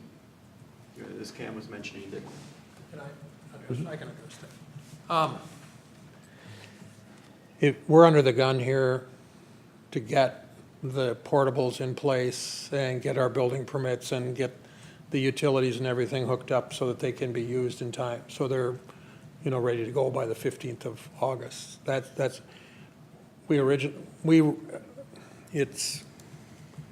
We didn't initially think that this was going to have to be a CUP. We thought it was going to be able to be handled administratively. But when it did come up, we talked about that, but we felt that we didn't want to do anything to slow down this application here because we're kind of down to the 0 hour on getting them up and running and usable for this fall. Other questions? Comments? Question on parking. The parking that's there now, Donovan, does that basically just handle the staff? No students are driving to the school now? they're based. But the lot is never full during the day. It's not close to full. There's about 40% more parking than the ordinance would require there now. Now, all right. I have a question in regard to the kids walking through the yards of the neighbors that would be to the north, I'm assuming, of that whole area. Sorry for my ignorance here, but are there sidewalks along Fenway for the kids to walk? Along the west side of Fenway? Yes, on Fenway there is. His property, though, is over. Near Farnham, right? If you did an extension of Farnham, it would be where I think there's going to be a road eventually. Is that true? I think so, yeah. And so eventually there'll be a road, and I'm assuming maybe sidewalks or something along there, or at least the road to walk in. But right now, they just come through the open fields because it's shorter. They could go over to Fenway, and we've encouraged them, and we do try our best, but without having somebody standing there, it's a little hard to tell kids, walk around 3 sides of a block instead of the one side. Donovan, can you react to the Farnham structure? Is that going to have a sidewalk going? Yeah, I don't recall which side it's going to be on, but yes, it's being built to city standards, which do require a sidewalk on one side. Is there a sidewalk on the existing part of it now? I think so. We can pull that up, and I think we'll be able to see it here.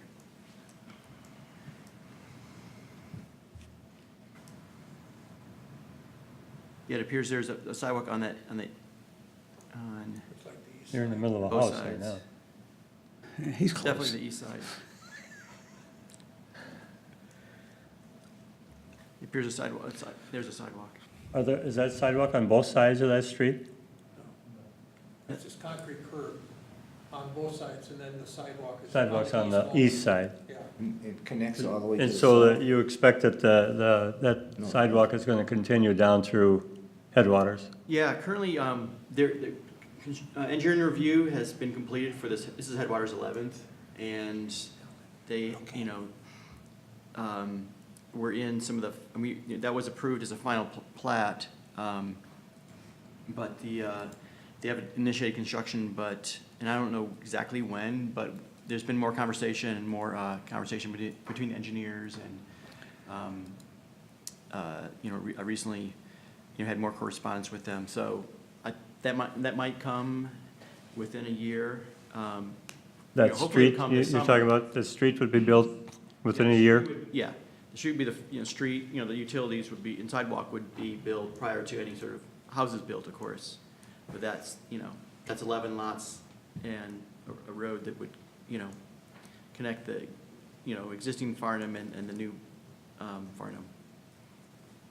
And the most northerly piece of the school property, is that just open field? Is there any plans for that? Fields. Ball fields. Ball fields?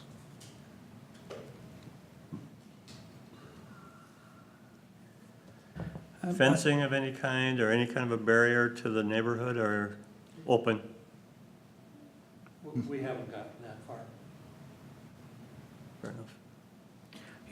I'm not opposed to this application, but one of the reasons I've liked Leela in the past is when you're with your campus with being on 11th there, you guys, it runs with military precision, people coming and going and the students coming and going, and we've heard really no issues. Can you bring that person over and run that kind of dictatorship at the other site?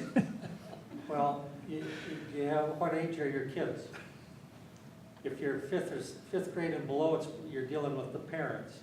At the upper school, he's right, you're gonna be dealing with kids eventually that are driving. I mean, the kids that are walking, I don't know how you control that anywhere until you have sidewalks and other conveniences for them. They're just gonna go the shortest route.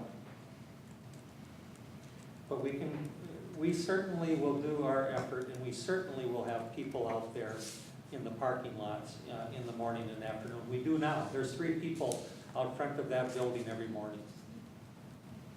Thank you. Donovan, can you also add to the, we're talking about an entrance onto Fenway.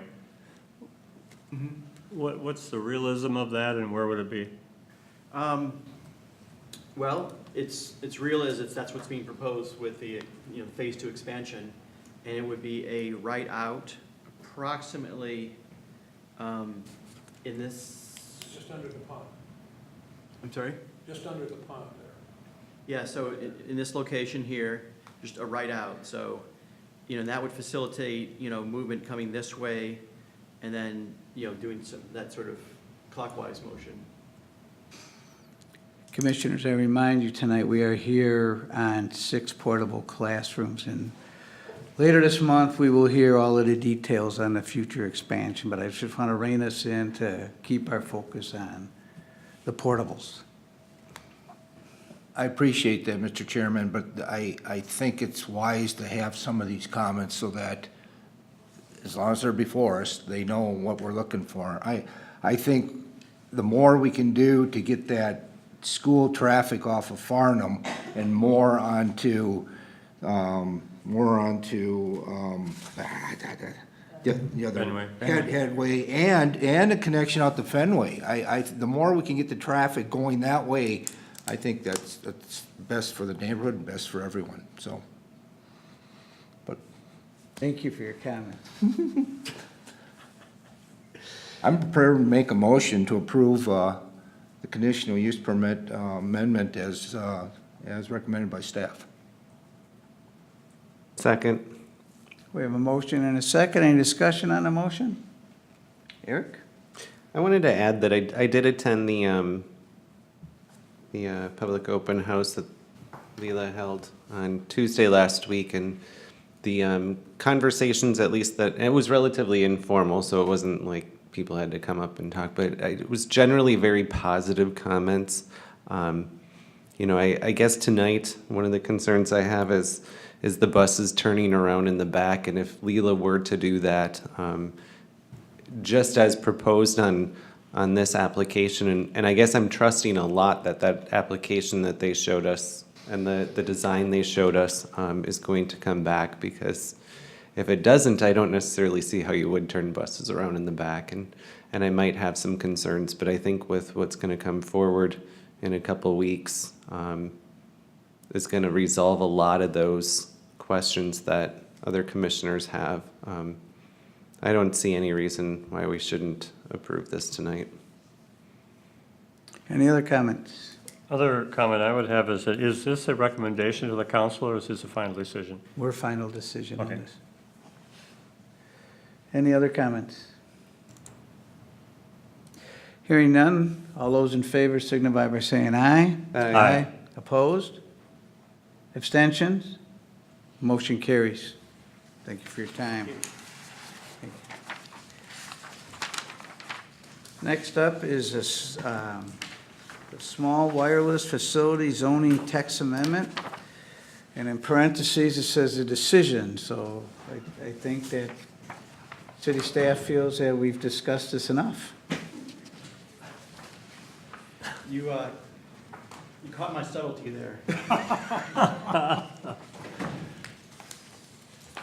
Now, I would like to present a proposed small wireless facility zoning text amendment. And this is, of course, is part of the, the regulatory framework coming at the local level, coming out of a state statute that allowed these small wireless facilities, in which we're all, I think we can all accept that we're somewhat, one way or dependent upon them, to be allowed, the state statute allowed them to be a permitted use in commercial industrial areas, but did allow the option for, for local jurisdictions to put CUP conditions on those where there's single-family zoning allowed. And so, at the May Plan Commission meeting, we did discuss this, and I made some changes, and I humbly present these to you in the hope that I did catch your feedback and incorporate it correctly. And also providing feedback is an attorney on behalf of Verizon Wireless, in which you did, a hard copy is before you. And so, I'll be somewhat representing that as well. Just give some comments, but I'd like to first point out the changes that are proposed with this from that May draft. And they include that now there is a micro wireless facility definition. And these are definitions that will go in the zoning code that do particularly relate to these small wireless facilities. City code also has, will have, once we do pass its comprehensive right-of-way ordinance, another set of definitions. So these are ones that do relate to either, the zoning code and also relate to a change, for instance, with the tower to comply with a state statute. Also, in response to Moss and Barnett's comment letter from May, and Mr. Jay Littlejohn is here as well, and also Karen O'Brien from Wireless is here as well. Cheery crowd here. We took away the language that related to, much stronger language that really did, somewhat discourage the placement of these small wireless facilities on decorative poles. In this case, those are, there would be, potentially be poles within our Broadway right-of-way, which are city-owned within that county right-of-way. And I'd like to now just, bear with me, I want to jump into where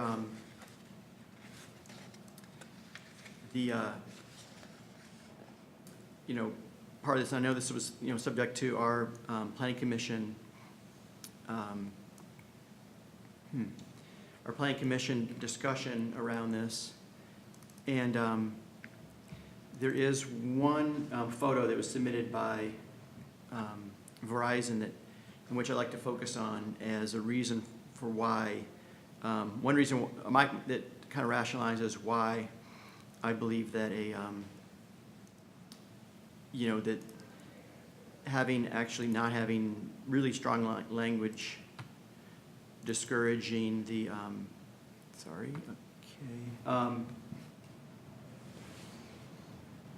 discouraging the, I apologize for this, I meant to have this up before we started.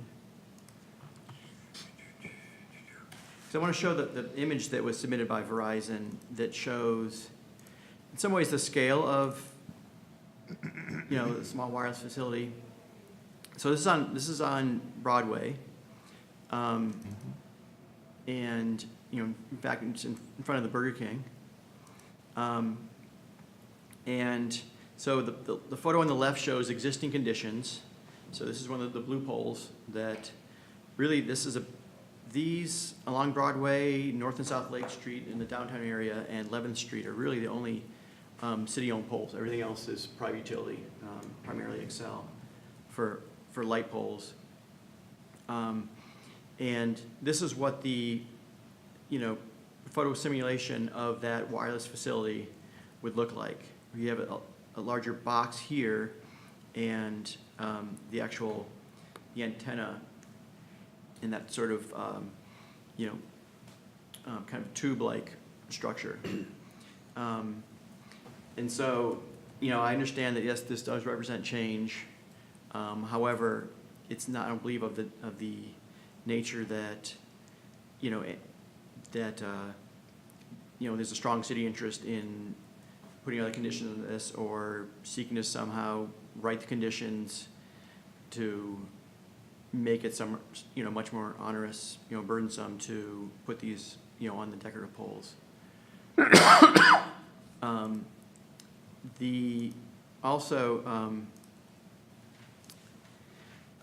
Another change does represent the there's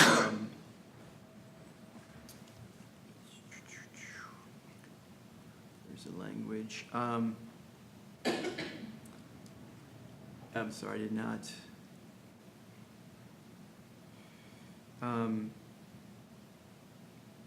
Relates to separation between, I'm sorry, I'm not seeing it here. Here it is, number 15. This should be bolded as an addition from the May draft. Much of our conversation also did focus on the setback from the right of way, or I'm sorry, from the sidewalk.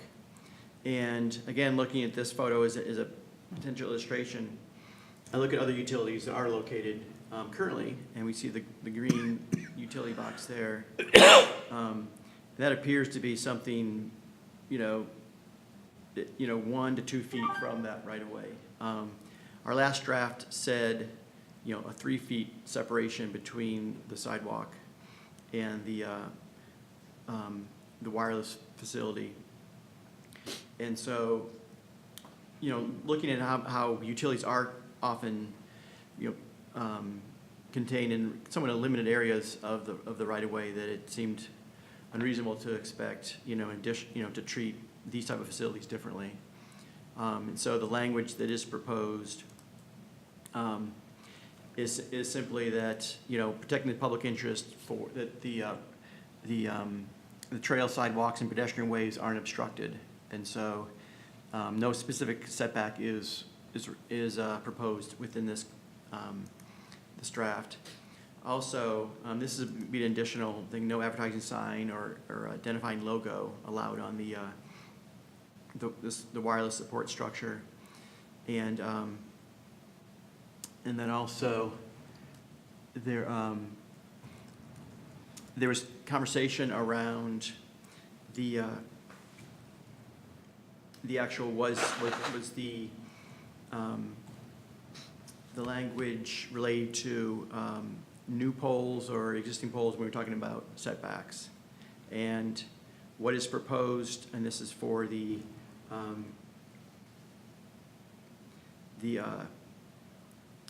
for the CUP language within the zoning code, that it's a new wireless structure shall be located at least 900 feet in distance from any existing wireless structure. And then, of course, following the feedback that received from the Planning Commission that, so that if there was a small wireless facility proposed on an existing pole within the residential area, that would not be subject to, requiring a CUP. But in this draft, we are retaining, I have proposed retaining that 900-foot separation for new wireless support structures. And, that also still the same setback as the May draft for the 300 feet for the, in the commercial areas. For the support structures themselves. Mr. Littlejohn's letter before you does offer a different, and also it actually goes on to, offering language throughout the draft text and proposing that it be simply a 300-foot setback within the commercial areas, and then only requiring CUP if there is a 50-foot setback from a residence within those single-family, those zoning districts that do allow single-family zoning. And then also simply a 300-foot setback in those residentially zoned areas as well. So at that point, I'd like to take any questions from the Planning Commission and see if I was able to, capture all your concerns and if you have any further questions. Eric? Donovan, what is the standard setback for a single-family residential house in our city? It's for the predominant setback from the public right-of-way is 30 feet. And then you typically have a 14-foot boulevard. If there's a light, it's gonna be behind the curb, so you've got probably at least another 10 or 12 feet to the house. Did you follow? Perhaps, right. I mean, yeah, and there's, more the rural residential or agricultural areas, it's 40 or 50, 40 feet setback as well. I mean, I guess I don't understand the 50-foot. If it's 50 foot from a residential property,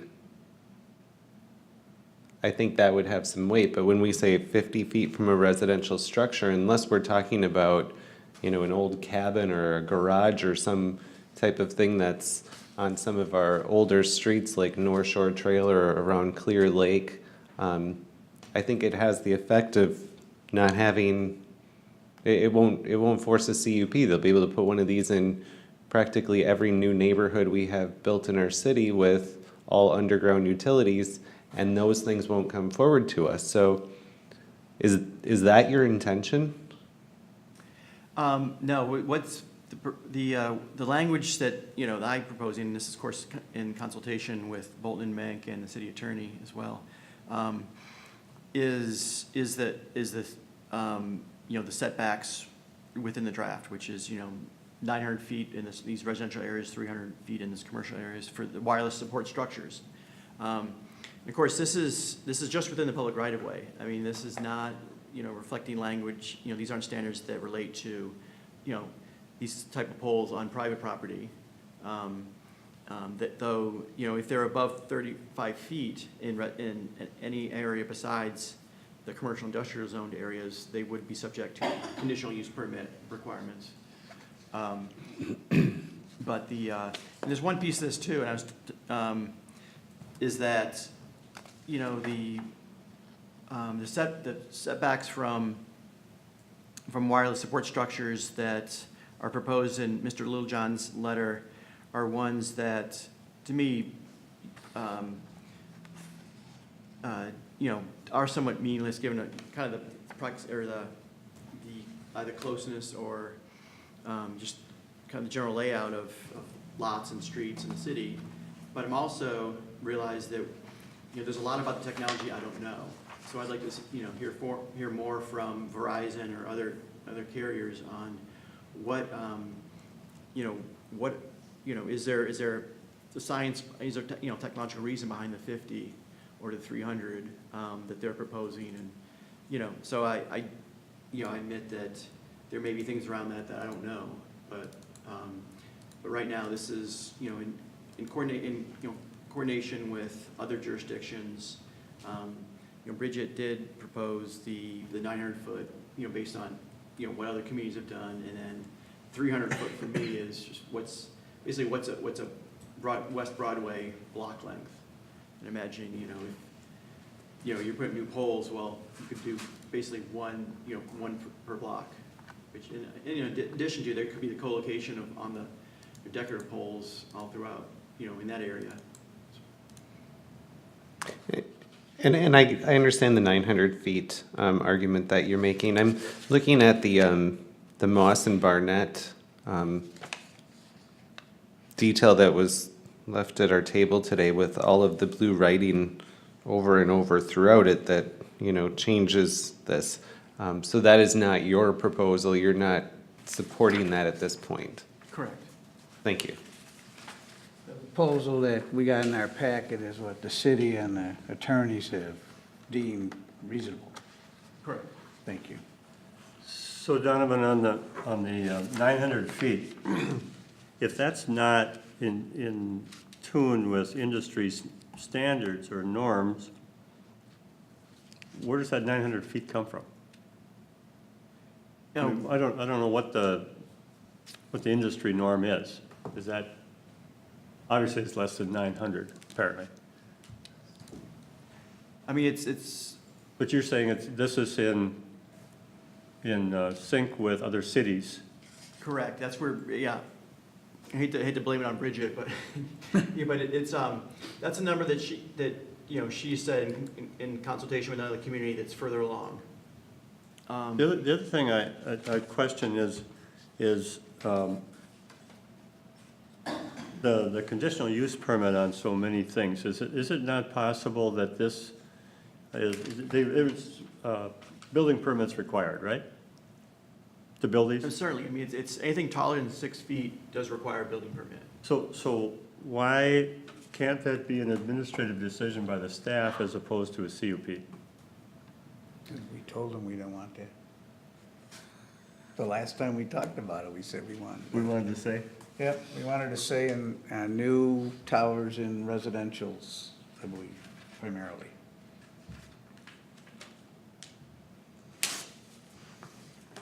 Not saying it. It seems burdensome to the business, to me.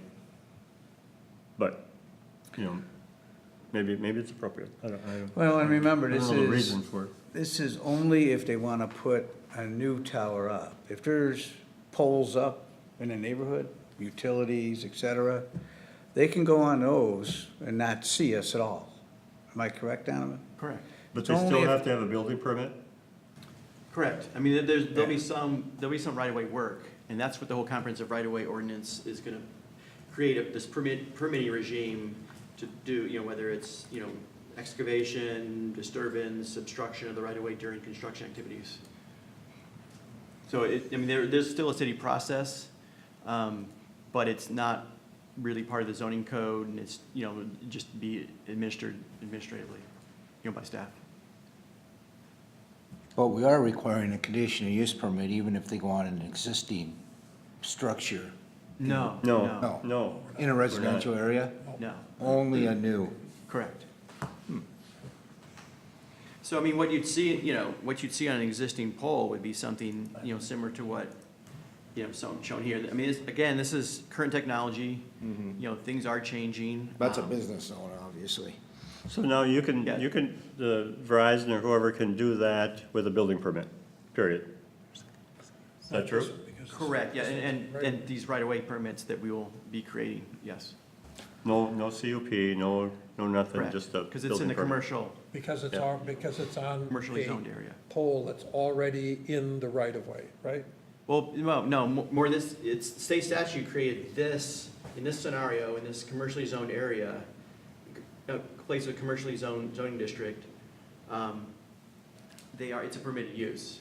And so the city can, put some conditions on, where, the setbacks for wireless support structures, but not the facilities themselves. So this is just the facility, basically. So it would be a building permit, electrical permit, and some combination of right-of-way permits. But all administratively done. Correct. Okay, if we could hold conversation for a second. There's been a request for a 5-minute recess, so we will regroup at 9:06. All right, everyone has returned. We'll call the meeting back to order. We were having a discussion prior to that, so commissioners, continue on. Okay, just a general statement. My concern with that, we're still saying that we would like to hear more expert information, Donovan's saying, and yet we're putting some things in here that are not in sync with the industry. Is that a good idea? Are we making businesses jump through hoops that they shouldn't have to jump through? Unnecessarily. Well, I think you'll That's my find, only concern. I think you'll find strong opinions on both sides of that. There are, when I look at the list, the May definition, a May draft versus the June draft,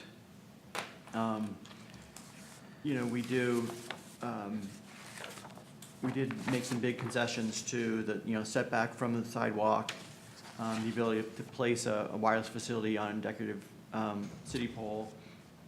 And,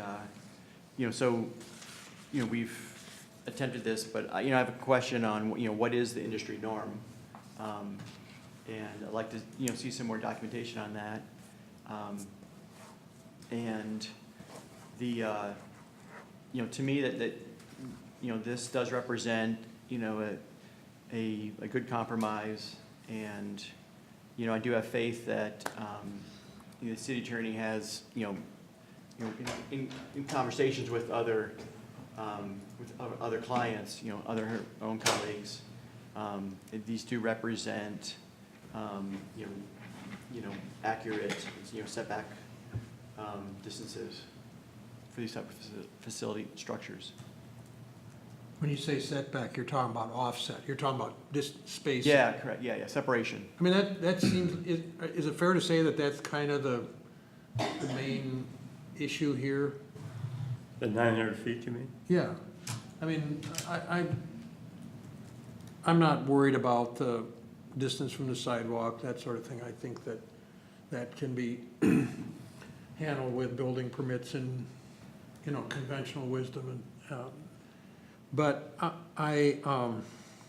see, one of the pieces of information that's missing here, and I don't know if anybody has it, but I've got to believe that industry has, if it's nothing more than a map with circles on it, and the size of the circle is based on the coverage of these towers, that somebody goes, sits down at a computer and figures out where these things need to be. Mm-hmm. And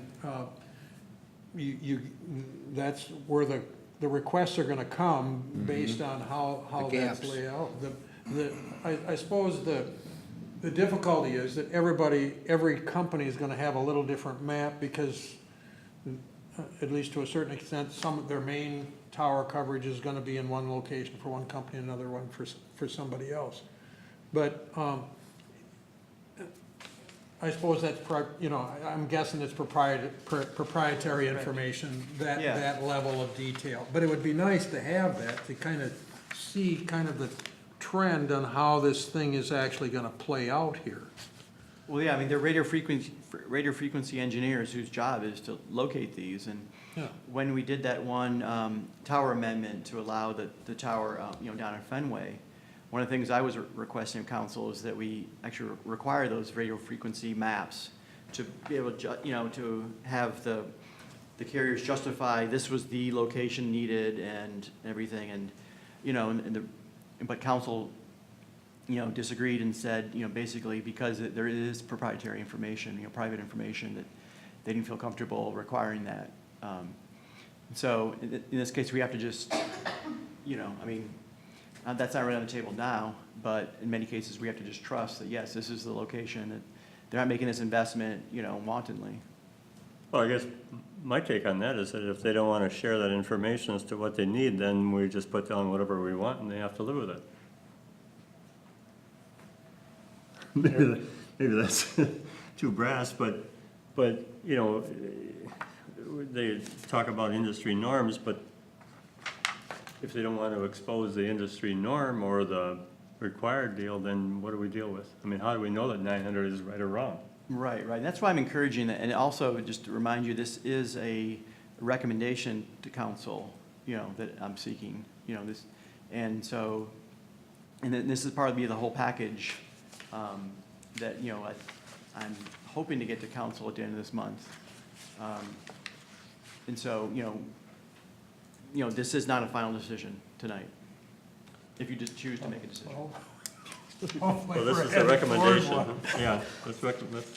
Eric, So, if I calculated correctly, just looking at Google Maps and from where we're sitting to, if we look out these windows, to roughly where the center of the intersection of 11th and Highway 61 is, that's about 900 feet. Oh, really?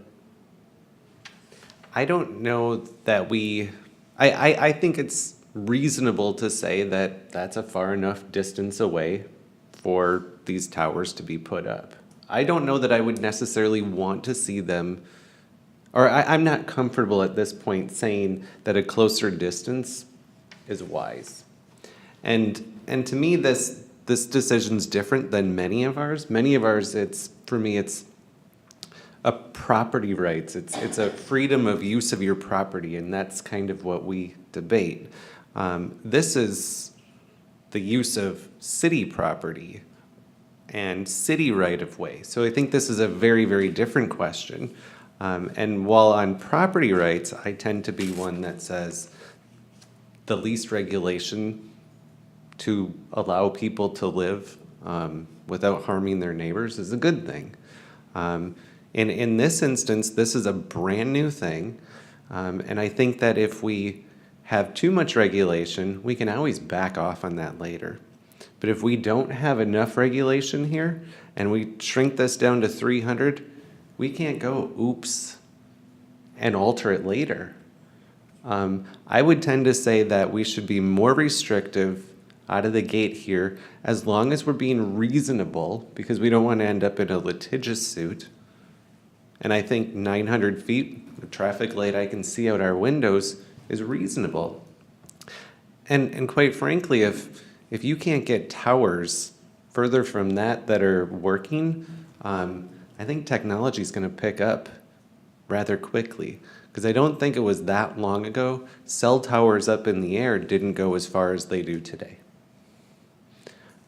So that's kind of where I'm at. And I much lean towards our staff's recommendations here versus the attorney's letter we got from a wireless provider.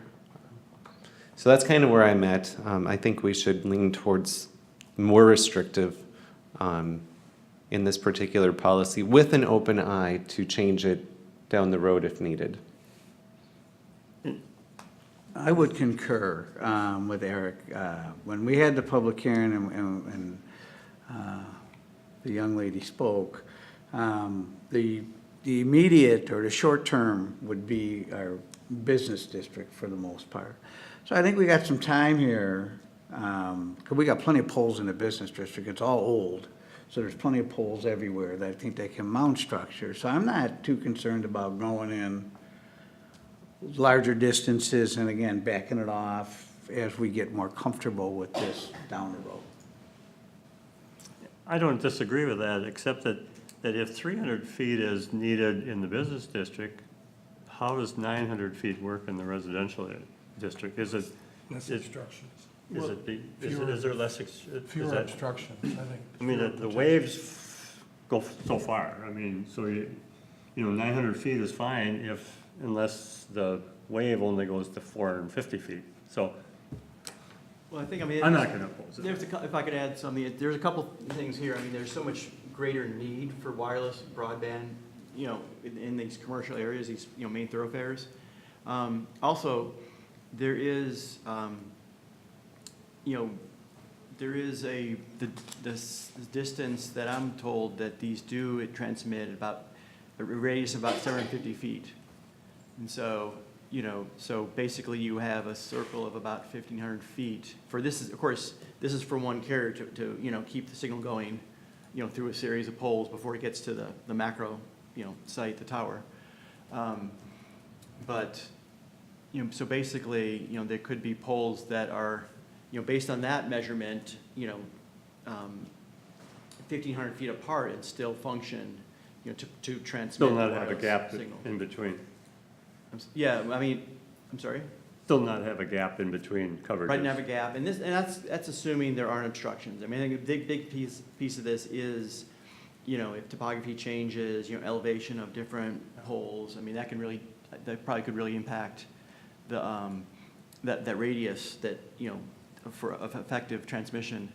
But, and that's where, you know, I do feel comfortable with the 900 setback is, I mean, it could be, based on that measurement, you know, 1,500 feet apart and still function. But of course, there's some assumptions there, but, you know, so I think that's a big margin of error. And you're certainly gonna have maybe more demand from the commercial, but with people working from home more and more and more, you're gonna have a lot of residential areas, especially new developments, I would think, but whatever. Kevin? Make a motion. Donovan, when a carrier would come in and request, you know, a permit to put up a pole in an area where they would need one where we don't currently have one, would there be conditions on that as to the colors of the pole? Would there be conditions as to whether or not they would have to include some sort of a light for the streets? You know, some of our residential areas don't have as many street lights. Would they have some sort of conditions where maybe they have to add a solar light to it to construct the pole? Is there anything like that that the city's talked about or thought about, or can we not do that? We generally don't add lights, you know, where unless there's a petition, you know, like a kind of, you know, situation where, or else, you know, there's, you know, residents came forward and said they'd like to put a light on that. You know, but that would be a private pole, and it would be, you know, to the discretion of the, you know, of the carrier. And, you know, in kind of a negotiation, because they would, you know, probably then treat it as like a public, you know, probably dedicated to the public. And there's, you know, the city does have an arrangement where in newer subdivisions, we work with the electrical utility provider and basically pay them a rent, you know, pay rent. So they maintain and provide electricity, maintain the pole. If it gets knocked over for some reason, that's included, so the city is not actually replacing light poles. But as far as, we haven't looked at, you know, other things. I mean, I think the conversation's been mostly on kind of minimizing their silhouette, and those other things would add, you know, like, you know, having solar panels would make it you know, a little more obtrusive, I think. So then, other than the fact that they would privately construct a pole and they could collect rent, does the city receive any revenue other than the building permit? Are we gonna be able to collect rent? Yeah, that's one piece that's within the state statute that actually it caps city rents that can be charged on these facilities. And have we talked about that and determined a rate or? Oh, no, it's in statute. I mean, I didn't include it here because there's no It's already in reason, the but it's, statute. and I can't remember the numbers, but it's, I mean, it's something that, you know, could cover, I mean, I don't know, it's in the like $100, $150 range. I mean, not much. I mean, cities not get rich on that, and then, Monthly? you know, the Monthly? permits will, you know, somewhat, you know, cover, to build it, you know, construct them will somewhat cover city costs. And then my last question is, I know nothing about this, you know, but I do notice I get headaches more frequently.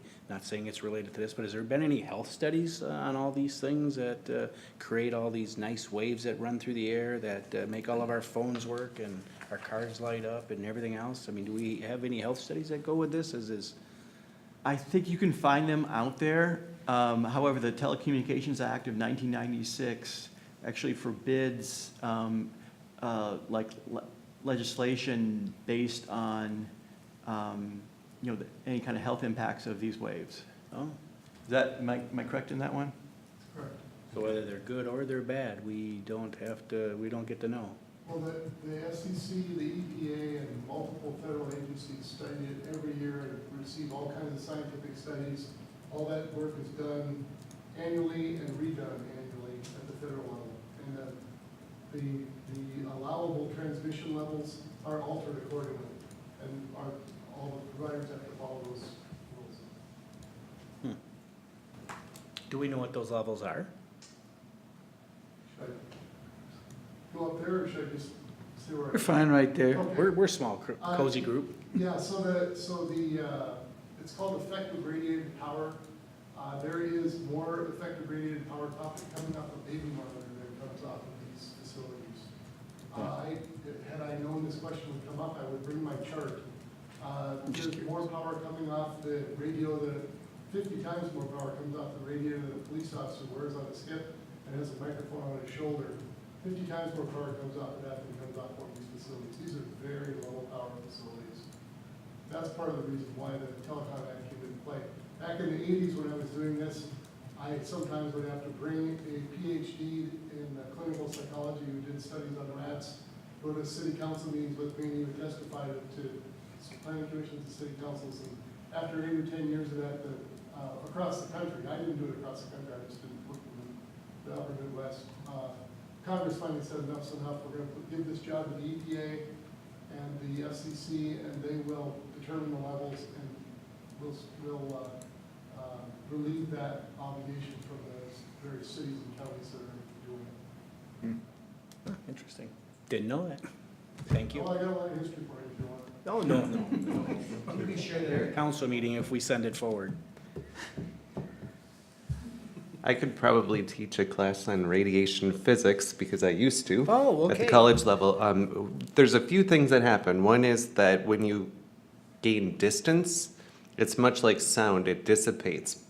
And it's exponentially weaker as you get further away, which actually makes a greater argument to have 900 feet versus 300. But what happens is, unless this stuff is sitting right next to you for long periods of time, it's not really a concern. You probably get more radiation from the sun walking outside in 5 minutes than you would standing 300 feet from one of these things all day long. There's much more concerning things to your health than this stuff, is what it boils down to. Like council meetings. Council meetings are probably much more harmful to your health. Reining it back in. What side you're on. Give me some humor. Mr. Chair, I'll make a motion that we recommend the small wireless facility zoning text amendment to council as outlined by staff in the packet. Second that. We have a motion and a second. Any discussion? Hearing none. All those in favor signify by saying aye. Aye. Opposed? Abstention? Motion carries. Thank you for your time. We are now in our favorite part of the meeting. We're in our other section, and I see we have Councilperson Bain here. Would you like to enlighten us on anything? I don't have anything for you unless you have anything for me. Anything for Councilperson Bain? Anybody else have any other? We got, at some point in time, we gotta do something about these computers. These are the most pathetic things. What's the problem, man? It comes up on this screen and that screen. Well, if you start scrolling on this thing, it eventually just stops, you know, and then it takes at least 60 seconds to catch up, unless you just inch it along. They must have a It RAM might be a about- tough sell with the city. So I suppose you want us to go back to mailing the packet. No, I just, I might There's suggest not- maybe Bailey or staff could download like Adobe PDF reader version for free and open it up in there versus the internet browser that we open up in. As of the last time I checked, which has been a while, but last time I checked, Adobe did not operate on the Chrome operating system. From what, I tried finding that, I looked at Adobe at first, but they did not have a Chrome version of it. That was specific. No, I'm saying not open it within. No, right, there was, those run on the Chrome OS, and at the time Adobe did not have a specific Chrome OS. Oh, this is not a PC. No, it's not PC, it's a Chromebook. There's your problem. Yep. All right, now that we've settled a technology issue, anything else of like important stuff for the planning commission? Well, I do have an important announcement. As of this evening, there's a live link, and I'll send you direct plan. But the final draft plan has been produced, and we're looking to do a public hearing on June 27th, along with the other, fun that we have scheduled. Okay. So we'll see you on the 27th. Got some homework. Anything else? Hearing no one. Now for the Chair- most exciting part of the meeting. Chair's looking for a motion to adjourn. Move to adjourn. Second. All those in favor signify by saying aye. Aye. Opposed? Abstentions? Thank you all for participating this evening.